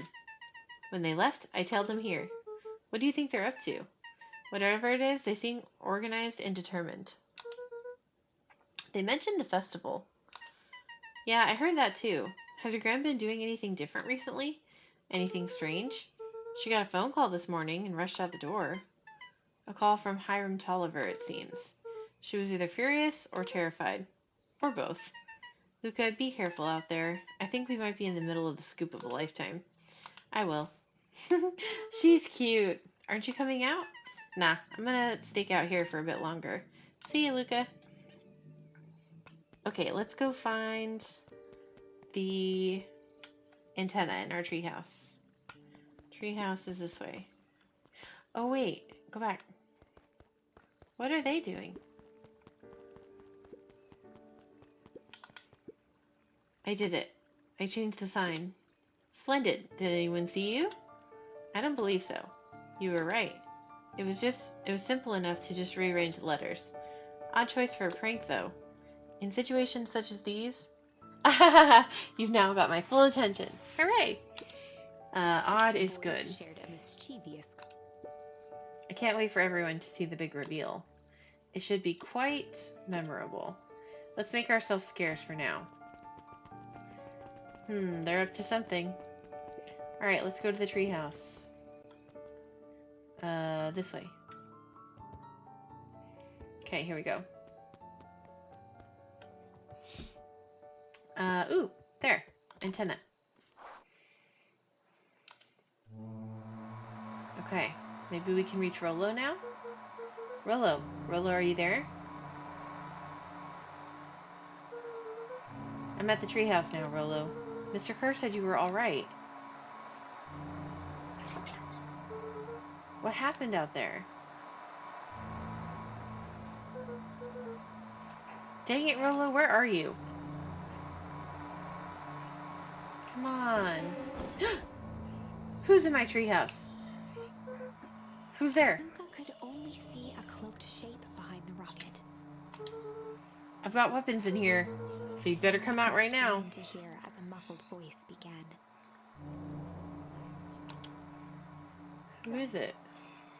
Weapons. How could you hurt something that's already dead? Fear gripped Luca's throat. What? Who are you? What? You don't recognize me? I guess I don't even recognize myself Luca anymore. stared at the ground for a moment, trying to place the dampened voice. Oh my god, it's The figure Iggy. shifted slowly from behind the rocket, revealing itself to Luca. I'm a monster. He took my winter coat! No, you don't get to pick who you play as. You're always, Luca. That's the main character. I'm a monster. And now they hunt me like the beast I am. Luca Iggy. reached over empathetically. Iggy's tone jolted to dejected anger. Yeah. I know, it would be cool if you could pick your character. Don't touch me! This is all your Luca fault. slumped to the ground, overwhelmed by guilt. Oh man, I'm so sorry. I didn't mean to. I lost control. So you couldn't control yourself for a second, and I get to be like this forever? There must be a way to fix this. I know, poor Iggy. I mean, he was a jerk, but this could be permanent damage. You gonna be my savior? Perfect little Luca saves the day with his positive attitude and the power of friendship. None of this matters. There's no time. They're after me. They chased me all through Weepwood. I only came in here to hide. Ooh! Hide from who? Who's after you? Luca! Luca! Rollo? It's not safe, Luca. Rollo, where are you? The treehouse. I'm at the treehouse, Rollo. Where are you? No, Luca, the treehouse isn't safe. They said they were going to the treehouse. I was trying to tell you to stay away from the treehouse. Who said they're going to the treehouse? The clipboards. What? What did I tell you? Those perennial harvest wackadoos are after me. They've been chasing me, yelling questions at me. What sort of questions? They were saying the same stuff they always do, but it's different now. Less asking, more threatening. We're gonna figure this out, Iggy. Yeah, well, thanks. Hello? Is anyone present in this arboreal domicile? Treehouse. That's funny. Crap, they found me. Luca, what's happening? Don't panic. You stay here and I'll see what they want. Oh, there's so many of them. Oh, hi! Hello, Mr. Van Horn. We would love to hear your thoughts. Do you have time for an informal chat? We will be brief. Your time is valuable to us. Be down in just a second. Of course, of course, of course. Oh my god. We have a problem. Luca, you gotta get out of there. Who's out there? Is it them? Yeah, it's the clipboards. A bunch of them. Yay! I'm glad your D&D game is over. How many? Maybe all of them? And yeah, you were right. They were saying the same stuff, but with the creepy knob cranked to 10. Might young Iggy be present? We would love to hear his thoughts. Run! He slumped to his knee. I don't know what to do. I'm just so tired. Luca, what do we do? Luca grabbed the walkie-talkie and headed for the window. Follow my lead. Luca and Iggy climbed up the back of the treehouse to its roof, where Rollo had constructed his MCDC. The MCDC? Mission Control Defense Cannon. Oh, defense Behind cannon. the crowd of clipboards, William Kerr strode forward, a warm smile on his face. Man, I do not like that guy. Aw, thanks. You guys are so sweet for hanging out here. Iggy, there you are. You gave us all a heck of a scare. Go away. Just leave me alone. Oh, I'm sorry, Iggy, but no can do. Don't worry, though. We're here to help. Help? Then why are you chasing me? Luca, can you talk some sense into your pal here? Just look at him. He's not well. What's wrong with him? What did that gunk do to him?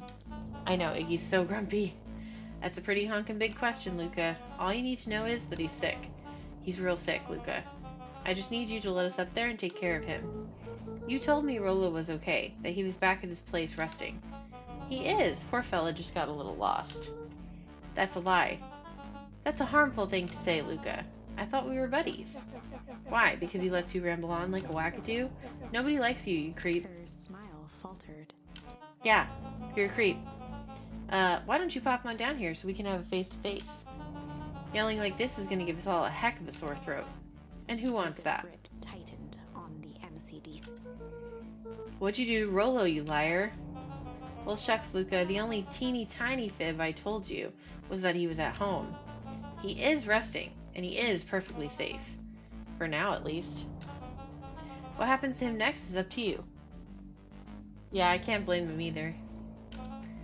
Look around. You're in quite the pickle, and I'm the only person in the whole wide world who can help you. You get to decide how this ends. Oh, I hate him. He was caught in a trap. What do you do when there's no hope? You use a wiped his charm. cheeks with a sleeve. What are you gonna do, Luca? Luca drew himself up and decided to take the only option they had left. Fight! Yeah, bring it Luca drew on! himself up and decided to take the only option they had left. Fight. Let's do it. He swung the Mission Control Defense Cannon around, aiming it confidently at the smirking face of William Kerr. Is it actually going to do anything? Hey, Mr. Luca Kerr. summoned his most insolent demeanor. Rolo sends his regards. Oh no, it didn't do anything. Hey, that was uncalled for. More than a little rude. And just plain unsanitary. Luca, I really did think we were good pals. What a shame that it's come to this. Turned his back on the two boys.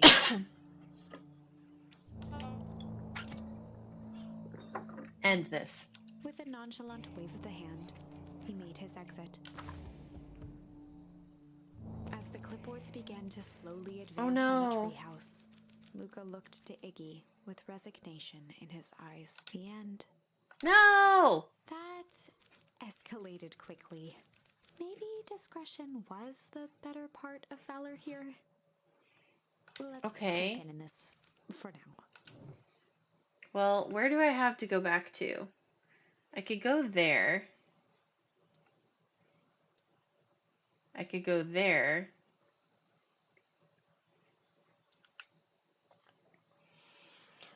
No, so that's kind of how this game works. Sometimes you get to a point where you can't do anything.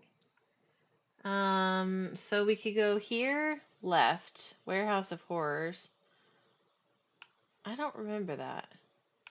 Let's go here and try Tickle. Time to bust out the tickle. Well, time to bust out the tickles. Hey Tish, want to see something cool? Yep. Check it. Beck lunged forward and began to tickle under Tish's arms. Not the tickles. What the? Tish, is she tickling you? Yep. Yep. Yep. Tears began to form in Tish's eyes. Oh my gosh. She gasped for breath between gales of laughter. I'm not saying that.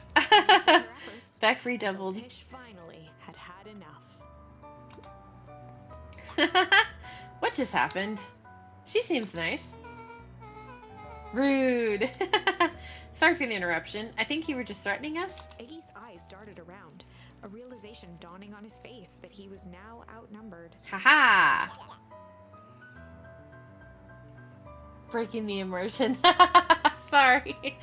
I just remembered. I have somewhere to be. See you around, new kid. He kicked at the puddle before making his escape. Oh no! Beck, no! What a little creep. Beck, I think you got a little ooze in your hair. Beck shook the ooze out of her hair as best as she could. Whoa, now she has like a little white streak. Is it bad? It depends. What are your feelings about having a more mature, refined look? Oh god. Oh no. Chapter 4. The Best Policy. Best policy. Luca paused for a moment, catching his breath. He'd only just met Beck, and somehow he already managed to drag her into this mess. Hopefully he could make it up to her. But finding Rolo was his primary concern. Okay.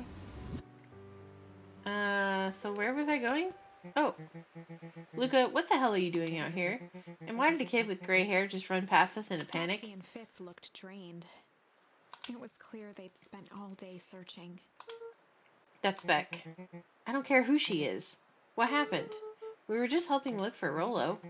Luca, I need you to start telling me the Roxy's temper truth. could often be dismissed as the impatience of an older sibling, but this was the most intense Luca had ever seen her. Her eyes were wild and unfocused, looking straight through Luca. We're running out of In a time. torrent of rambled words and tears, Luca broke down. Rolo and I weren't just playing in Weepwood yesterday. We were investigating lights at the old Valentine warehouse, but someone was there in a strange suit, and we hid in the dumpster and had a heavy bag dropped on us, and I think it was a body. So we ran, but we got split up, and I ran home. And it's all my fault. And now my best friend may never come back. Wow. Just wow. Roxy, still exhausted and angry, softened briefly as her eyes hunted the ground in thought. With a determined sigh, she looked up at Luca. It's not your fault, Luca. Rolo's gonna be okay, I promise. Roxy drew herself up. I'm gonna fix this. Luca, go home. But I want to help. This is too dangerous for a kid. I can't just sit around. I have to do something. Hey, Blood Topaz. Roxy tried to think of the safest place to send Luca. You go back to that little tree house you two like to play in. Wait there in case Rolo shows up. Sound like a Luca plan? wiped his cheeks and gave a quick nod. You did the right thing, telling me the truth. Now scoot. Aw, she's just a sweet older sister. You really believe his story? What other option do we have? The gang is all here. Things have been strange around here leading up to the festival. My dad has been acting weird lately. Well, weirder than normal. Looking into the puddle, Roxy rubbed her arms to warm up. Why is it so cold here? This place gives me the willies. Wait at the treehouse in case Rolo shows up. Okay, let's go. This way. Mr. Nuncreed. Whoa, don't sneak up on an old fellow like that. Sorry. Who are you talking to? What? Luke motioned to the phone booth. Aw. Well, thanks for stopping in. Oh no. I was just checking because I thought I heard it ring. But the dang thing never does, of course. Yeah, I've never seen anyone use it, really. The whole thing's a waste of money, if you ask me. Any word from Rolo yet? Not yet. Long time for a boy to lose his way. Rolo knows those woods too well to get lost. I suppose you're right. Silly boy's antics have this whole town worried sick. Antics? We all know Rolo likes to play his little pranks. You think this is a prank? What other possible explanation could there be? He's not playing a prank, and he didn't get lost. Someone took him. I know it. How would you know that? Unless... Luca, is there something else that you know?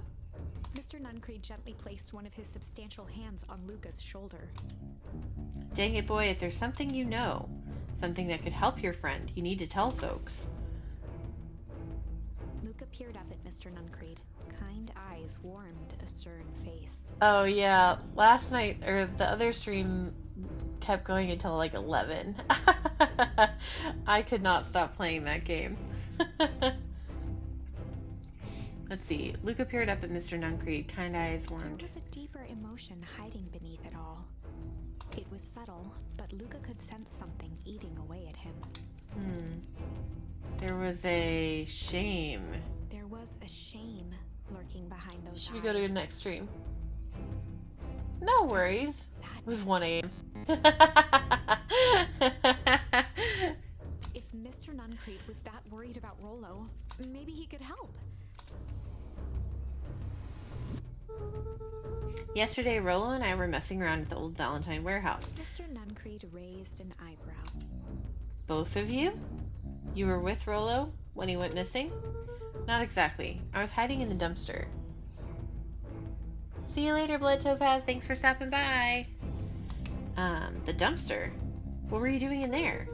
At first we were just looking around. Then someone in a strange yellow suit came and dumped something on us. We both got scared and ran. That was the last I saw of him. You got scared by some garbage? Well, that's why you don't go skulking in someone's dumpster. But it wasn't garbage. I think it was a body. Oh yeah, there is a Discord. Mel, can you share the Discord link? No, there was a name tag. It said Deep Engineering. Mr. Nuncreed's shoulders slumped. I wish you wouldn't have said that. A deep sigh bellowed. Why did you have to? I tried, Luca. God knows I tried to keep you safe. Luca attempted to take a step back, but Nuncreed's hand clamped down on his shoulder. But you Van Horns just can't help yourselves, can you?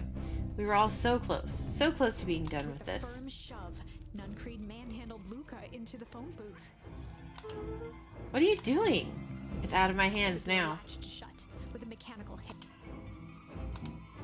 Shit. As Luca pounded the glass, the floor dropped from under his feet. The inside of the phone booth was now a loose capsule, plummeting at Oh gravity's my will. gosh. Luca winced and pressed his hands to the walls. As he braced for impact, the capsule hurried to a surprisingly smooth. He felt a cold rush of air. and opened his eyes with as two large figures in hazmat suits occluded his view. Luca Oh. heard the deep, resigned voice of Mr. Nuncreed over an intercom. He knows too much. The end. The end? Dang it, man! Wait, Another end? no. The downtown area kind of reminds me of Club Penguin. I never played that. This isn't the end. I know there's still much more. Somehow this went wrong. Okay, Alright. let's try something else. Now we gotta go to another turning point. Let's see. So we did that. We did that. We did that. So there's nowhere else to go on that branch. So I guess we have to go here and do struggle. This is a story about struggle. This is a story about struggle. Luca could hear a machine humming somewhere nearby. He felt around wildly, searching for something, anything that could help. His hands found a hard object, maybe a tile. He yanked it free, What? lifting the cold stone.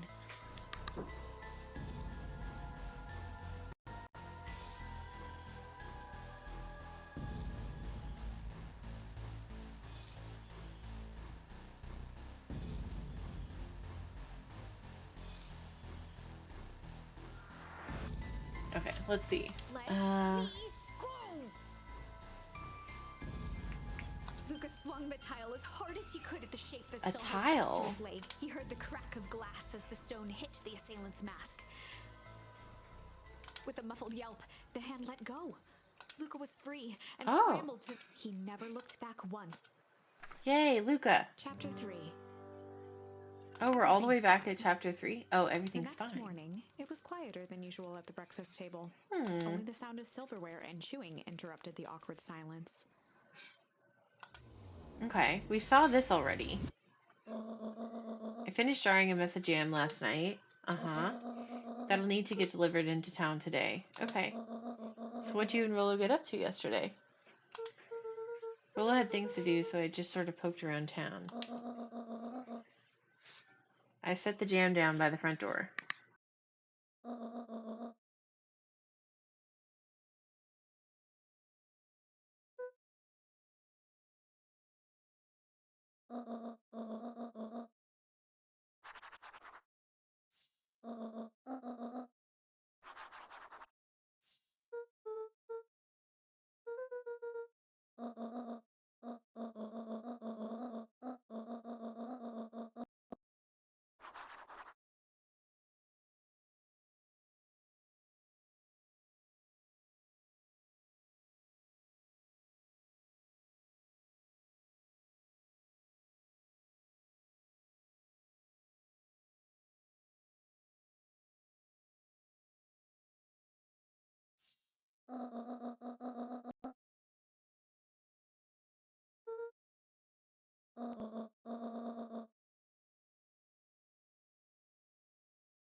Sorry, guys. It was a doggo break.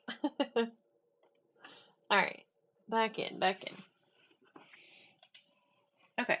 So we're back in this chapter, and now we actually get to go deliver jam.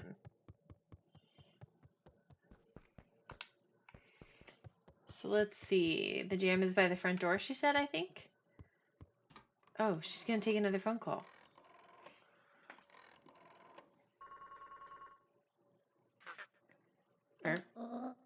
It's Juniper Hartford. Like Little Red Riding Hood. She does look like Little Red Riding Hood. Except older. Before you hang up, just hear me out. I have a business proposition. The simple matter is we both have the same problem that needs solving. Very well. We can meet tonight. Okay.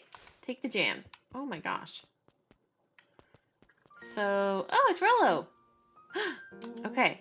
Sorry about yesterday. Roxy can be so annoying. But good news, no more boring chores for me today. Did you make it to the old Valentine warehouse? So, what did you find? Give me the dirt. Something happened. There was someone else there. What? Who was it? Was it aliens? I knew it would be aliens. No. Zombies? No. Alien zombies? What else could it possibly be? Rollo, I gotta deliver these into town first. We can catch up after. Ooh, is it a whole thing? Sounds like a whole thing. Yeah, we shouldn't talk about it here. Meet me at the treehouse tonight.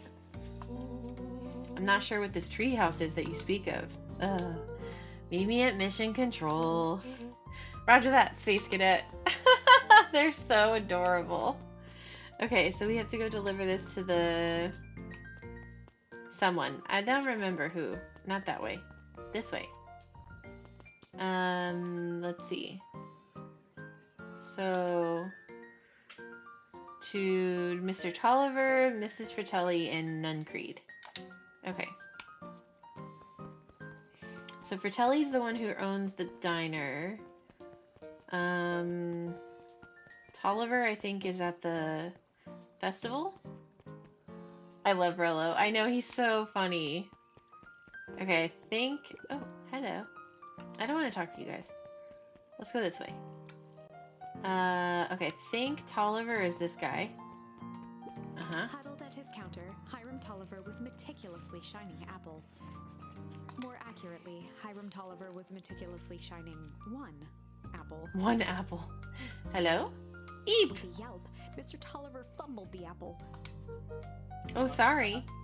No bother, no bother. He leaned forward and lowered his voice. I see you have something for me. Yeah, Gran had some jam I'm supposed to give you. Leaned in a bit further. Jam? Yeah, these ones on top. She wrote your name on them. Mr. Tolliver leaned back, speaking loud enough for anyone to hear. Ah, yes, the jam! Thank you so much for delivering this jam to He me. reached forward and snapped up the jars of jam, giving Luca a little wink. Oh my god. I shall put it on my store shelves post haste. Okay, I should finish my deliveries. Of course. Of course. He leaned in for a final. Of course. Oh my god. Okay, now we'll go find the lady who owns the diner. I definitely think it is not jam. Okay, the diner is this way. There we go. Last Chance Diner. Hello. Well, if it isn't my favorite little jam runner. Hey, Mrs. Fratelli. Look at you. She leaned forward and pinched Luca's cheek. Aw, you're all skin and bones. Is your gran not feeding you? She is. It's just... I understand. You know, I taught your mama how to cook back in the day. You may not even remember, but you and her used to help out in the diner. Aw. See that picture over there? That's you helping your mama back in the day. So cute running around your little apron taking orders. Sigh, the whole situation just breaks my heart. What happened with Eleanor? Oh, ooh, that's a new charm. I've got a feeling she's out there somewhere, yearning to be with you again.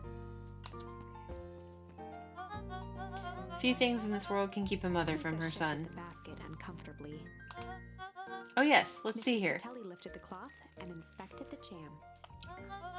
They even have my name on them. How She thoughtful. carefully lifted out her jars of jam. You tell your gran hello for me, Luca. Will do.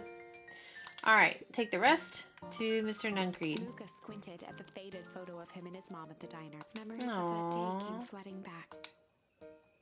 Ooh, flashback? Cool. Look Look at how pretty. It's like that orange tone. I'm ready to help, Mama. All right, little buckaroo. It's up to us to feed these folks while Mrs. Fratelli is away. I've got to deal with the inventory before I can start cooking. He is so bouncy. Do you think you can handle taking some orders in the meantime? Yes, Mama. Ooh, okay, what do you want? Hi, Roxy. Luca? I'm helping. Wow, hopefully your work ethic will rub off on Rolo. What can I get you? I'm not really feeling like a burger. How about a chicken sandwich with bacon on top? Coming right up.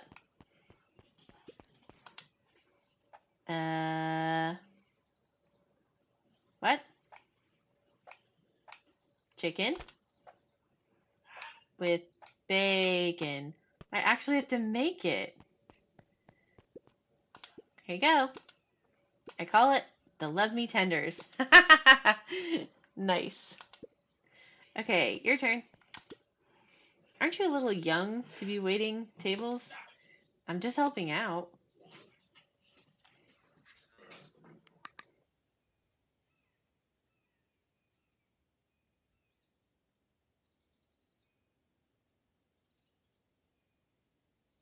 My father had me hustling when I was your age as well.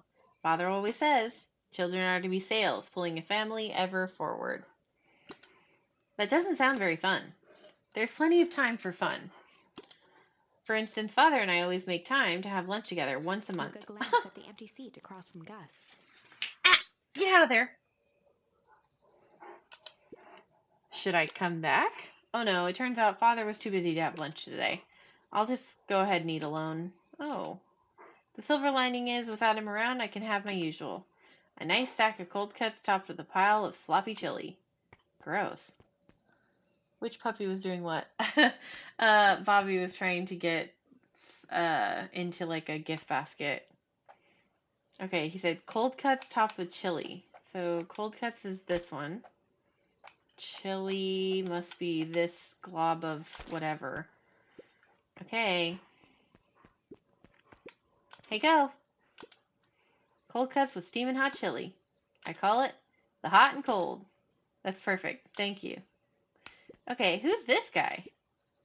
Gadzooks, they've shrunk the waitstaff. Winter holiday party basket. Exactly. Papa looking for warm laundry. No, no laundry this time. Poor Bobby. He's a baby. Jeff slapped the table and gave Luca a toothy grin. Jeff, I've never met Jeff. How's your pops doing? He's been pretty busy these days. I know the feeling. Tell him that fishing rod he ordered should be ready next week, will ya? Sure thing. I've been in the mood for something sweet. You got a burger that can satisfy a sweet tooth? A sweet burger? Yeah, to top it off with some grilled cactus. Grilled cactus? The heart wants what it wants. I got a pet Basset Hound Lab mix today. Oh, you got to pet one? Cute. Did it have short little stubby legs? Okay, a sweet burger with grilled cactus? Okay, so candy with cactus on top.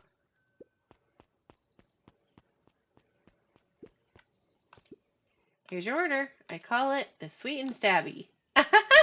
Now that's a burger with bite. It's like a lab with the body of a basset. Cute. Sarah and Foster are sleeping. Tune. Ah, nice. It's the best way to keep the bed warm. It's a dog. Okay, I did all the orders, Mom. Looks like we're missing a few things. Why don't you run out and grab some more ingredients? Okay, I'll be back. Where do I go? Look at how cute he is. Oh, that was sweet. Okay, so now we take this to Mr. Nuncreed. Let's go this way. Okay, and he is this way.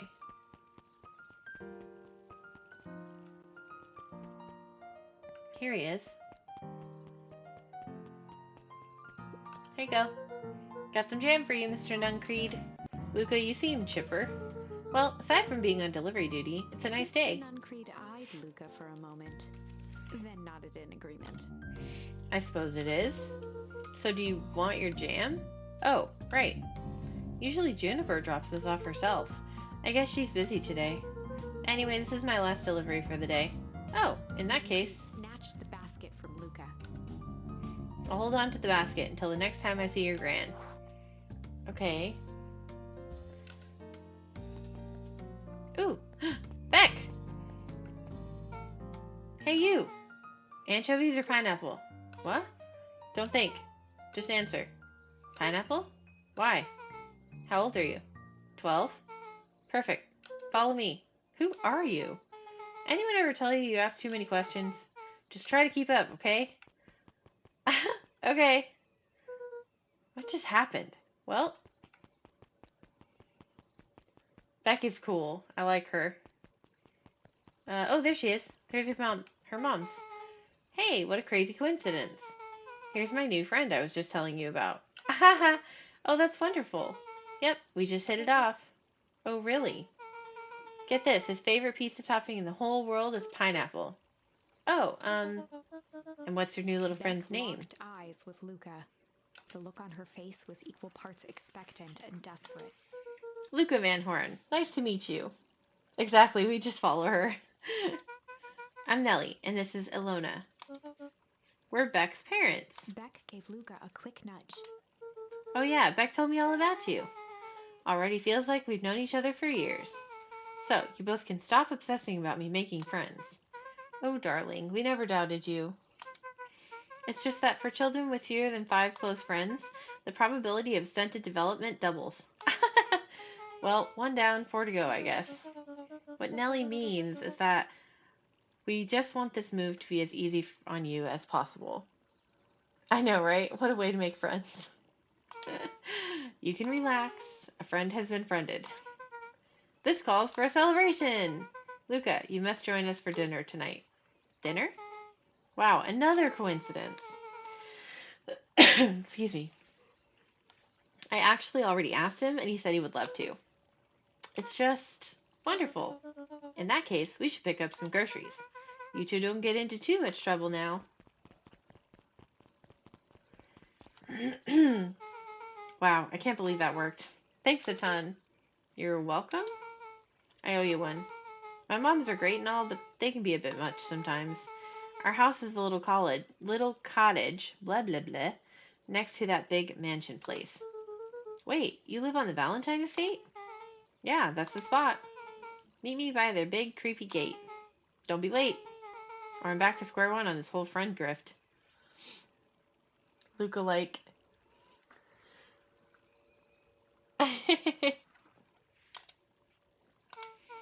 Great, see you there. But what time? You didn't tell me what time. Meet back at the big creepy gate. Okay. I guess that's now. Let's go. I don't have anything else to do. Right? It's, oh, this guy, Jeff. Good morning, Jeff. What's so good about it? Another day further down the tubes, if you ask me. Come on now, it's not all bad. The festival's coming up. Huh, the festival. Old man Valentine used to put on cockamamie shindigs all the time. And where did that get us? Well, it's Perennial Harvest putting on this one, and they're doing it for the whole town. As far as I see it, the difference between the old Valentine Company and this Perennial Harvest outfit Jeff dug through his pockets for a bit. is the difference between this empty soup can and this brown banana. Both those are garbage. Exactly. That was a good one. Okay. Wait, am I going the right way? I think it's this way. Yeah, this way. I know, so rude. Meet Beck at the big creepy gate. So, who all lives in that house? Eris and Gus Valentine grew up there. And Solomon moved in a few years back. The creepy little kid in the vest? That sounds like the one. So just 3 people live in that huge thing? I bet a bunch of shady stuff happens all the time in a place like that. Not really. The Valentines pretty much keep to themselves. So it's empty and boring? Pretty much. What a waste. My mom says that it used to be way busier back before Sharper died, before the foul harvest. Okay, that's like the 5th time someone mentioned this foul harvest thing. And you all use that same ominous tone. Eventually, you're going to explain to me how that harvest got all fouled up, but we can't keep my parents waiting anymore. This way. I really like the writing of this game. Like, the conversations seem very realistic, like, of the kids, and the tone is just great. Most kids would have just ditched me by this point. Why are you still here? You looked like you could use some help. You know what, Luca? You're not so bad. Let's get through this as simply as possible. Just eat, smile, and nod. Fun. Great. Whatever you do, don't bring up their work. I think I can Beck handle took that. a long breath, then gave a firm nod. Here goes nothing. Chapter 4. Dinner with the Moodwills. Moodwills. What a name. Ilona Moodwill was worried about change. A gardener at heart, she understood the necessity of change, relied on it even. But there was a difference between the controlled world of her plants and this cluttered cottage in a strange town. Almost done. Nellie was a blur of activity, digging through boxes. Sorry, love, couldn't find the dishes. We'll have to make do with paper plates. Dinner Okay. went by without much conversation.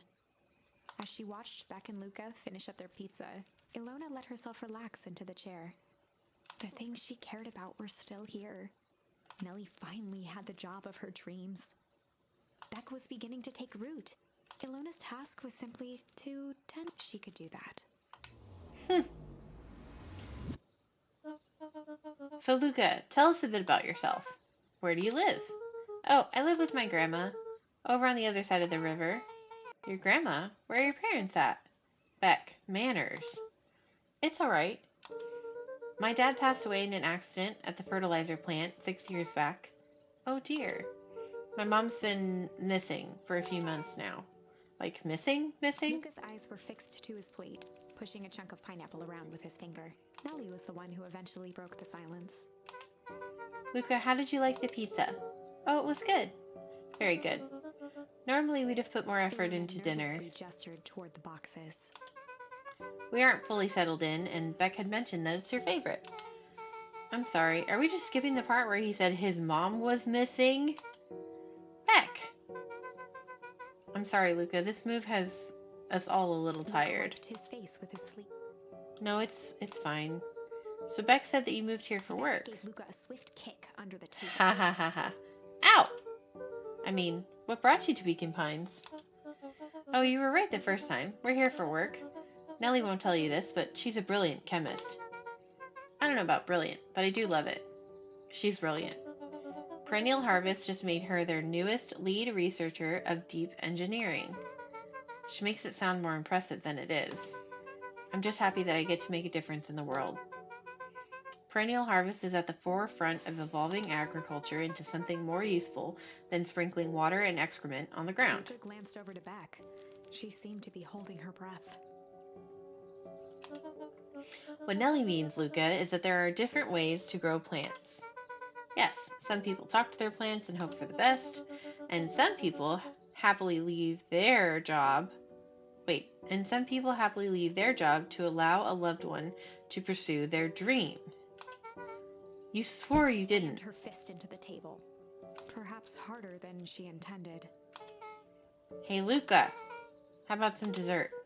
I actually have to meet my friend Rolo Luca glanced soon. outside to gauge the time. The sky was darker than he expected, filled with What an awkward ominous dinner clouds. with a friend you just met meeting their parents. Looks like there's a storm brewing. I should get going. Oh, I didn't think there was any rain in the almanac. Yeah, almanacs aren't that useful around Luca here. wiped his mouth one last time with his napkin Yeah, and started to get up. that wasn't a fun time.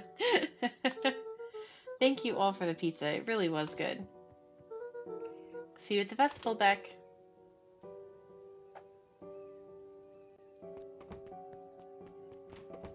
Wait up. I'll walk you home. Surprised, Luca turned around.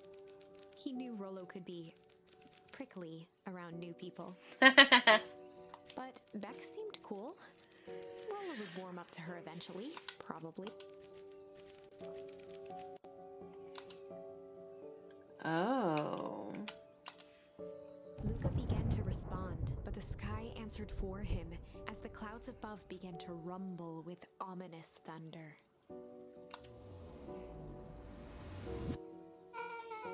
You sure we can make it home before the storm kicks Luca off? surveyed the roiling clouds. I'd say the odds are good. Maybe you should stay here and I'll just make a break At for that it. moment, the heavens opened up, unleashed. Ooh. Care to recalculate those odds?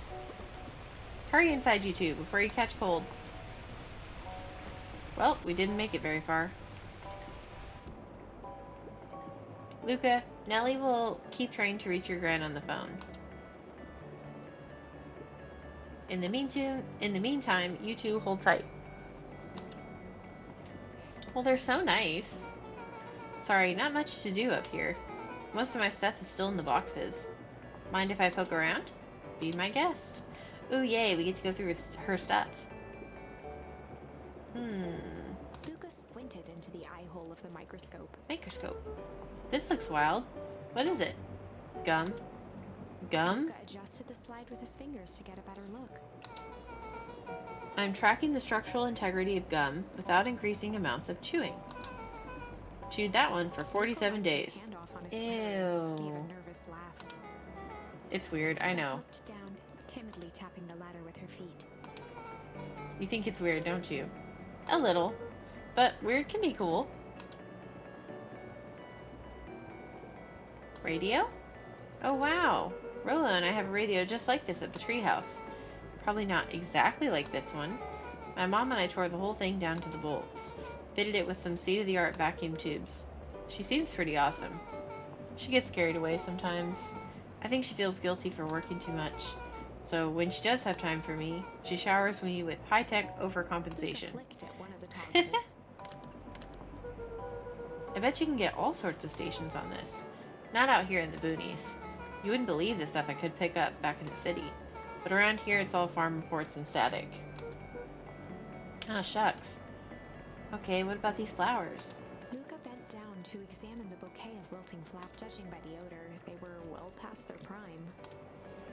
Pungent. He Ooh. flipped open the attached card. Happy trails from Coach Walker and all the Fairview Condors. Boy, you weren't kidding about poking around, huh? Sorry, was this from your old school? The most recent one, yeah. Some schools gave me going away cards, some did flowers. When they're really trying to feel good about themselves, they do both. So you've moved a lot. Yeah, that's the thing with having a brilliant parent. There's always a better job somewhere else.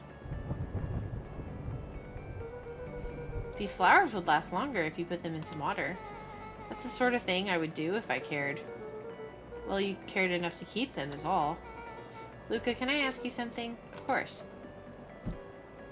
Dang, didn't that hurt? I'll be honest. That hurt more than I expected. Well, at least you looked cool doing it. Beck took a moment to watch the rivulets of water running down the window. Do you ever feel alone? Like, even when people are around? Well, Rolla can be pretty absent-minded sometimes. I'm serious. Does it ever feel like your family doesn't care what you want? It didn't used to feel that way. I know Gran loves me, but sometimes when she looks at me, it's like she's looking at a problem. Luca took a deep breath. I know the feeling. How do you deal with that? Poor Beck. I guess I haven't yet. But one thing my dad told me when I was little, don't hold a grudge, especially against yourself. If you try to hold it all in, you're gonna pop. So then, what do you do when you don't know what to do? Dad never got to that part. Something I've figured out on my own, though. You gotta do something, anything.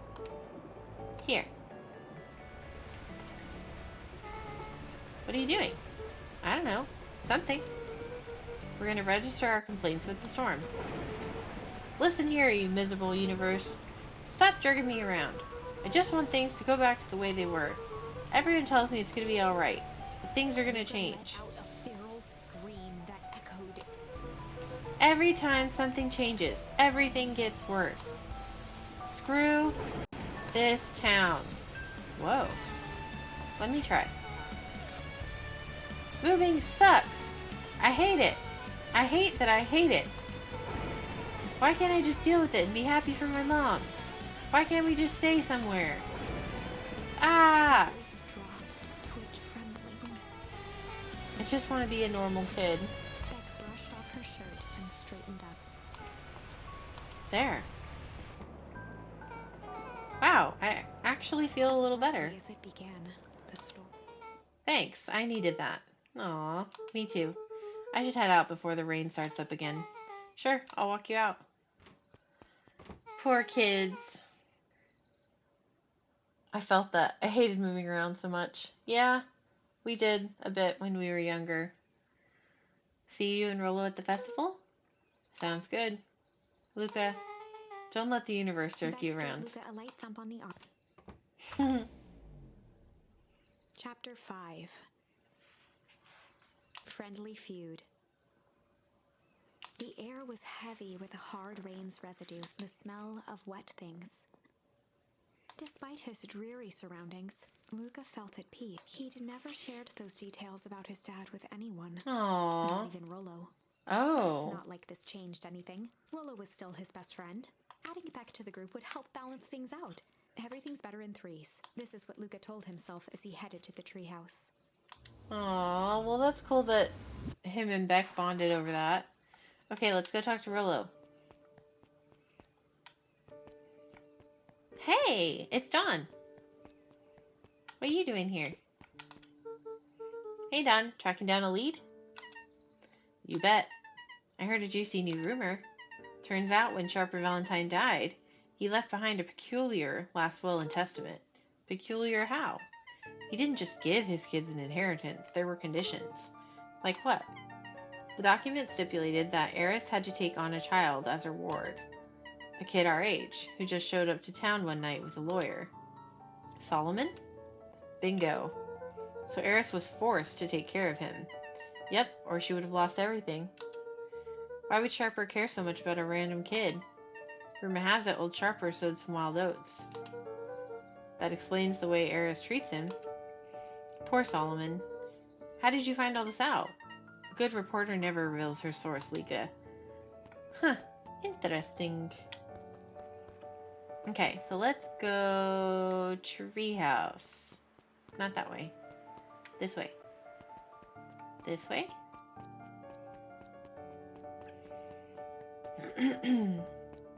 Oh, I wanted to look at, let's see, so how are we doing? Cool. We're doing good so far. Okay, keep going. Okay, treehouse.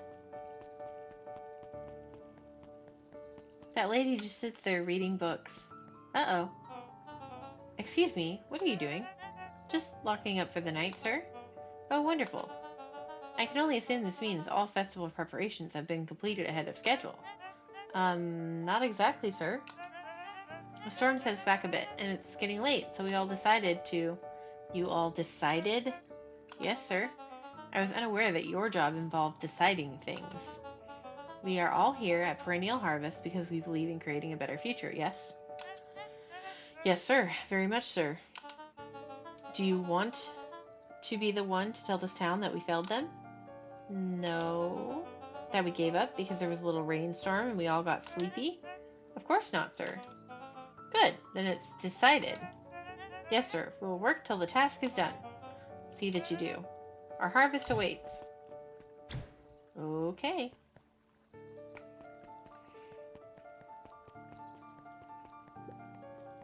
Off to the treehouse. Treehouse. Okay. Rolo, are you still up there?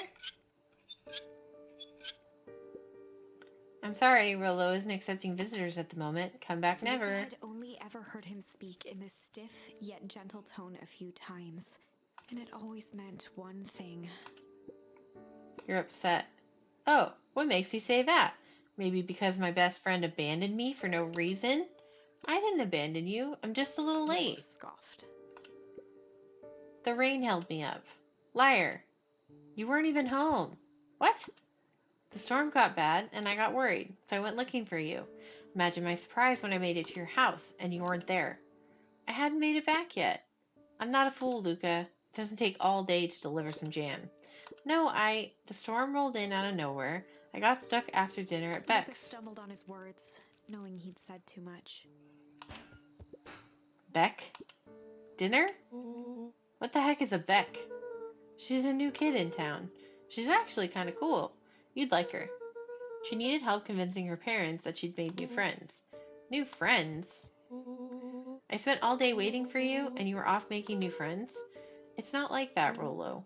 You know, while I was waiting, I made some upgrades to Mission Control. It was going to be a surprise, but you took so long, the storm knocked it all down. Just like you knocked down our friendship. What does that even mean? Luca became instinctively angry, and both boys were now shouting across the distance. It means you're a bad friend. You don't care about me. Of course I care, you ass. I knew I'd get in trouble waiting so late for you, but I kept my word, because that's what friends do. Oh wow, what a noble sacrifice you made. Easy for you to say. Your gran doesn't even care. You can stay out as long as you want, and you wouldn't even get in trouble. Seriously? You're acting like I chose this? If that's what you think, then maybe you're the bad friend. Changed to a calm, yet more intense anger. I know, they're so mean to each other. Maybe Pa is right. Storms bring more than water. This one brought out the real Luca. Stop quoting your Pa's nonsense like it means anything. Yeah, well, at least my Pa is still around. Ooh, ouch, Rolo. Rolo's stomach dropped, knowing he'd crossed a line, but it was too late. Luca, yeah, that was uncalled for. Good night, Rolo. Dang it.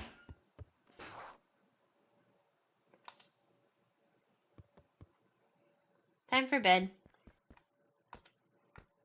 I think.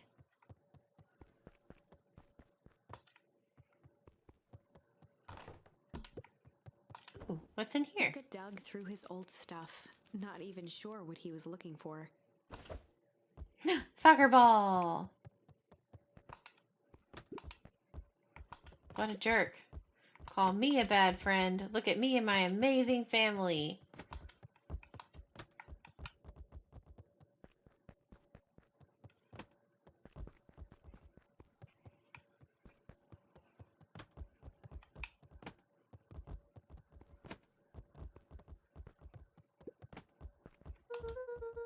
I guess I'm just never supposed to make new friends.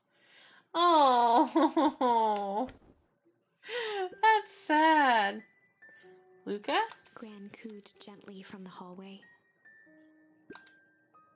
You slept straight through breakfast. Luca, are you alright? I'm fine. Just don't feel like getting up yet. Okay, I'll leave this oatmeal by the door. I've got to run out and take care of some things. Okay, I'll be back later to check in. Sure. Luca just wanted to... He waited to hear the sound of the front door closing. No, poor Luca. I bet Rolo's still gonna go to the festival. He's gonna be miserable.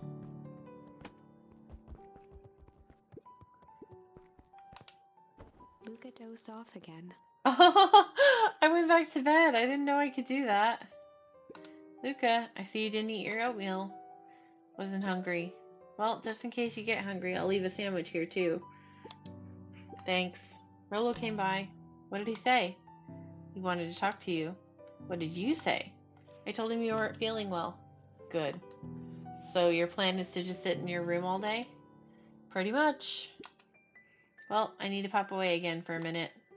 If you decide to end your pity party and go outside, I think it'd do you some good. Luca Noted. still couldn't bring himself to go out. Besides, if he ran into Rolo, he'd have to actually confront the situation. Just gonna kick my soccer ball. There's never anything interesting at the festival anyway. Ooh, up there. Ooh, what's that? The Adventures of Hank Hank Atomic. The complete first Luca volume. carefully opened the cover and began to read.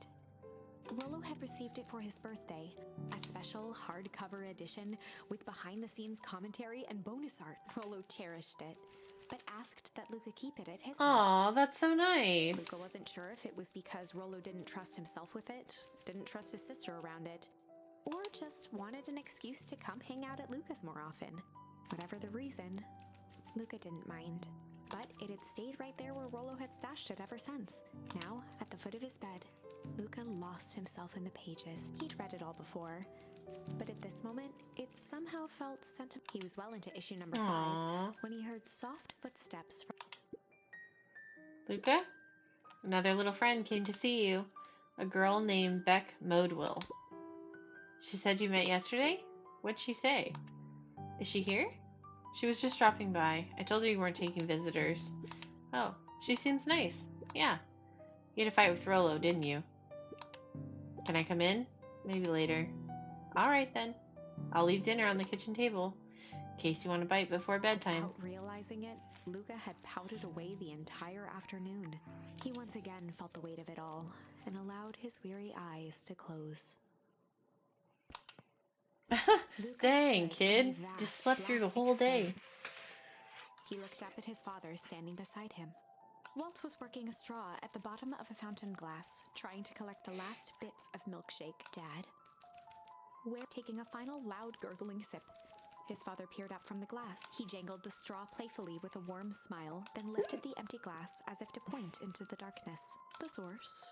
Luca's eyes followed his father's gesture. Oh, In an instant, he was sitting in front of a blazing campfire.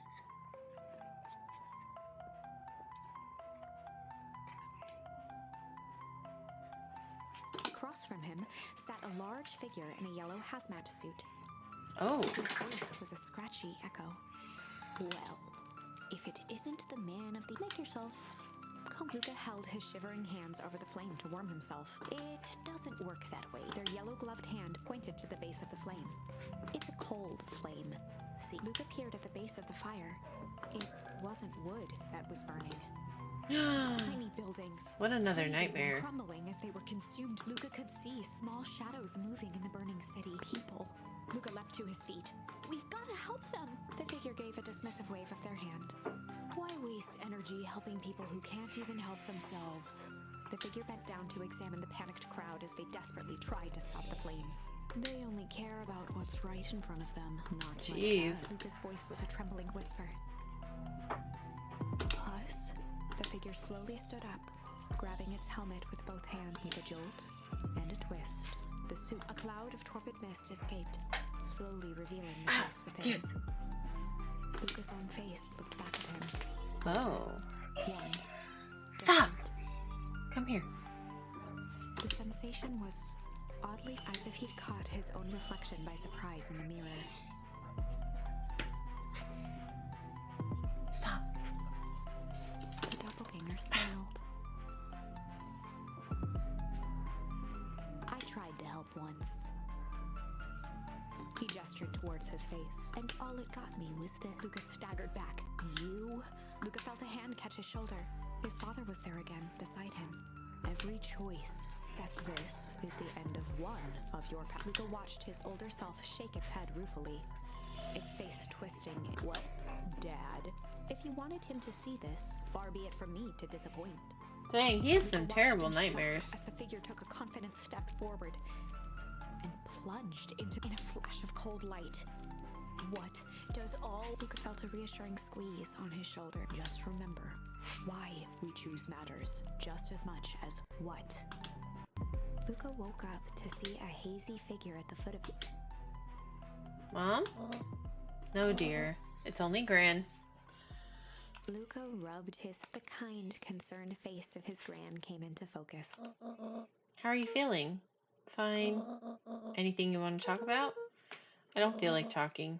That's just as well. How about you sit there and listen a bit? Whatever you and Rolo fought about doesn't matter. But Gran he silenced Luca with a gentle pat on the leg. fights between friends happen. What was said doesn't matter. The important thing is that it's not the last thing you ever say to each other. But he said stuff about Dad. Well, do you think he meant it? No. He was just mad. And did you mean any of the things you said to him? No. Good. One must appreciate friends in their best moments and accept them in their worst. Aw, accept. Cute little charm. Alright, now get your little butt out of bed. The festival's today. You don't want to miss that, do you? I guess not.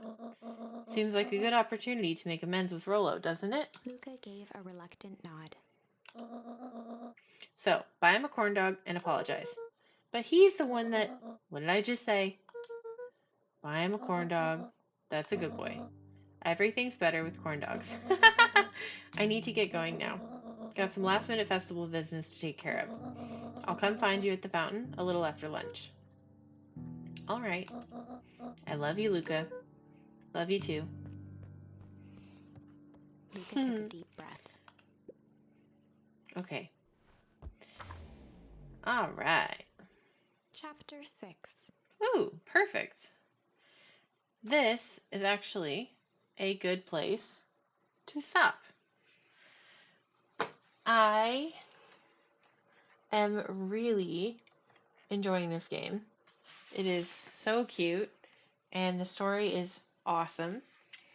But it's a little late, and the dogs are getting restless, and my headset is giving me a headache, so I'm gonna sign off for tonight. I believe this game is only like 6 hours long or so, so we may only get a couple videos out of this game.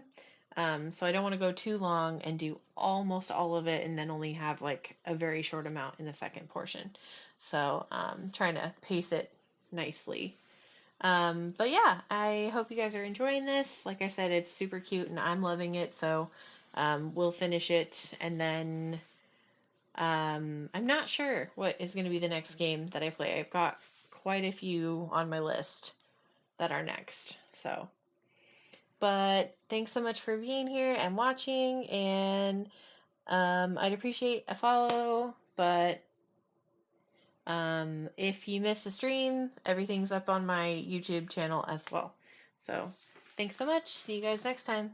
Bye.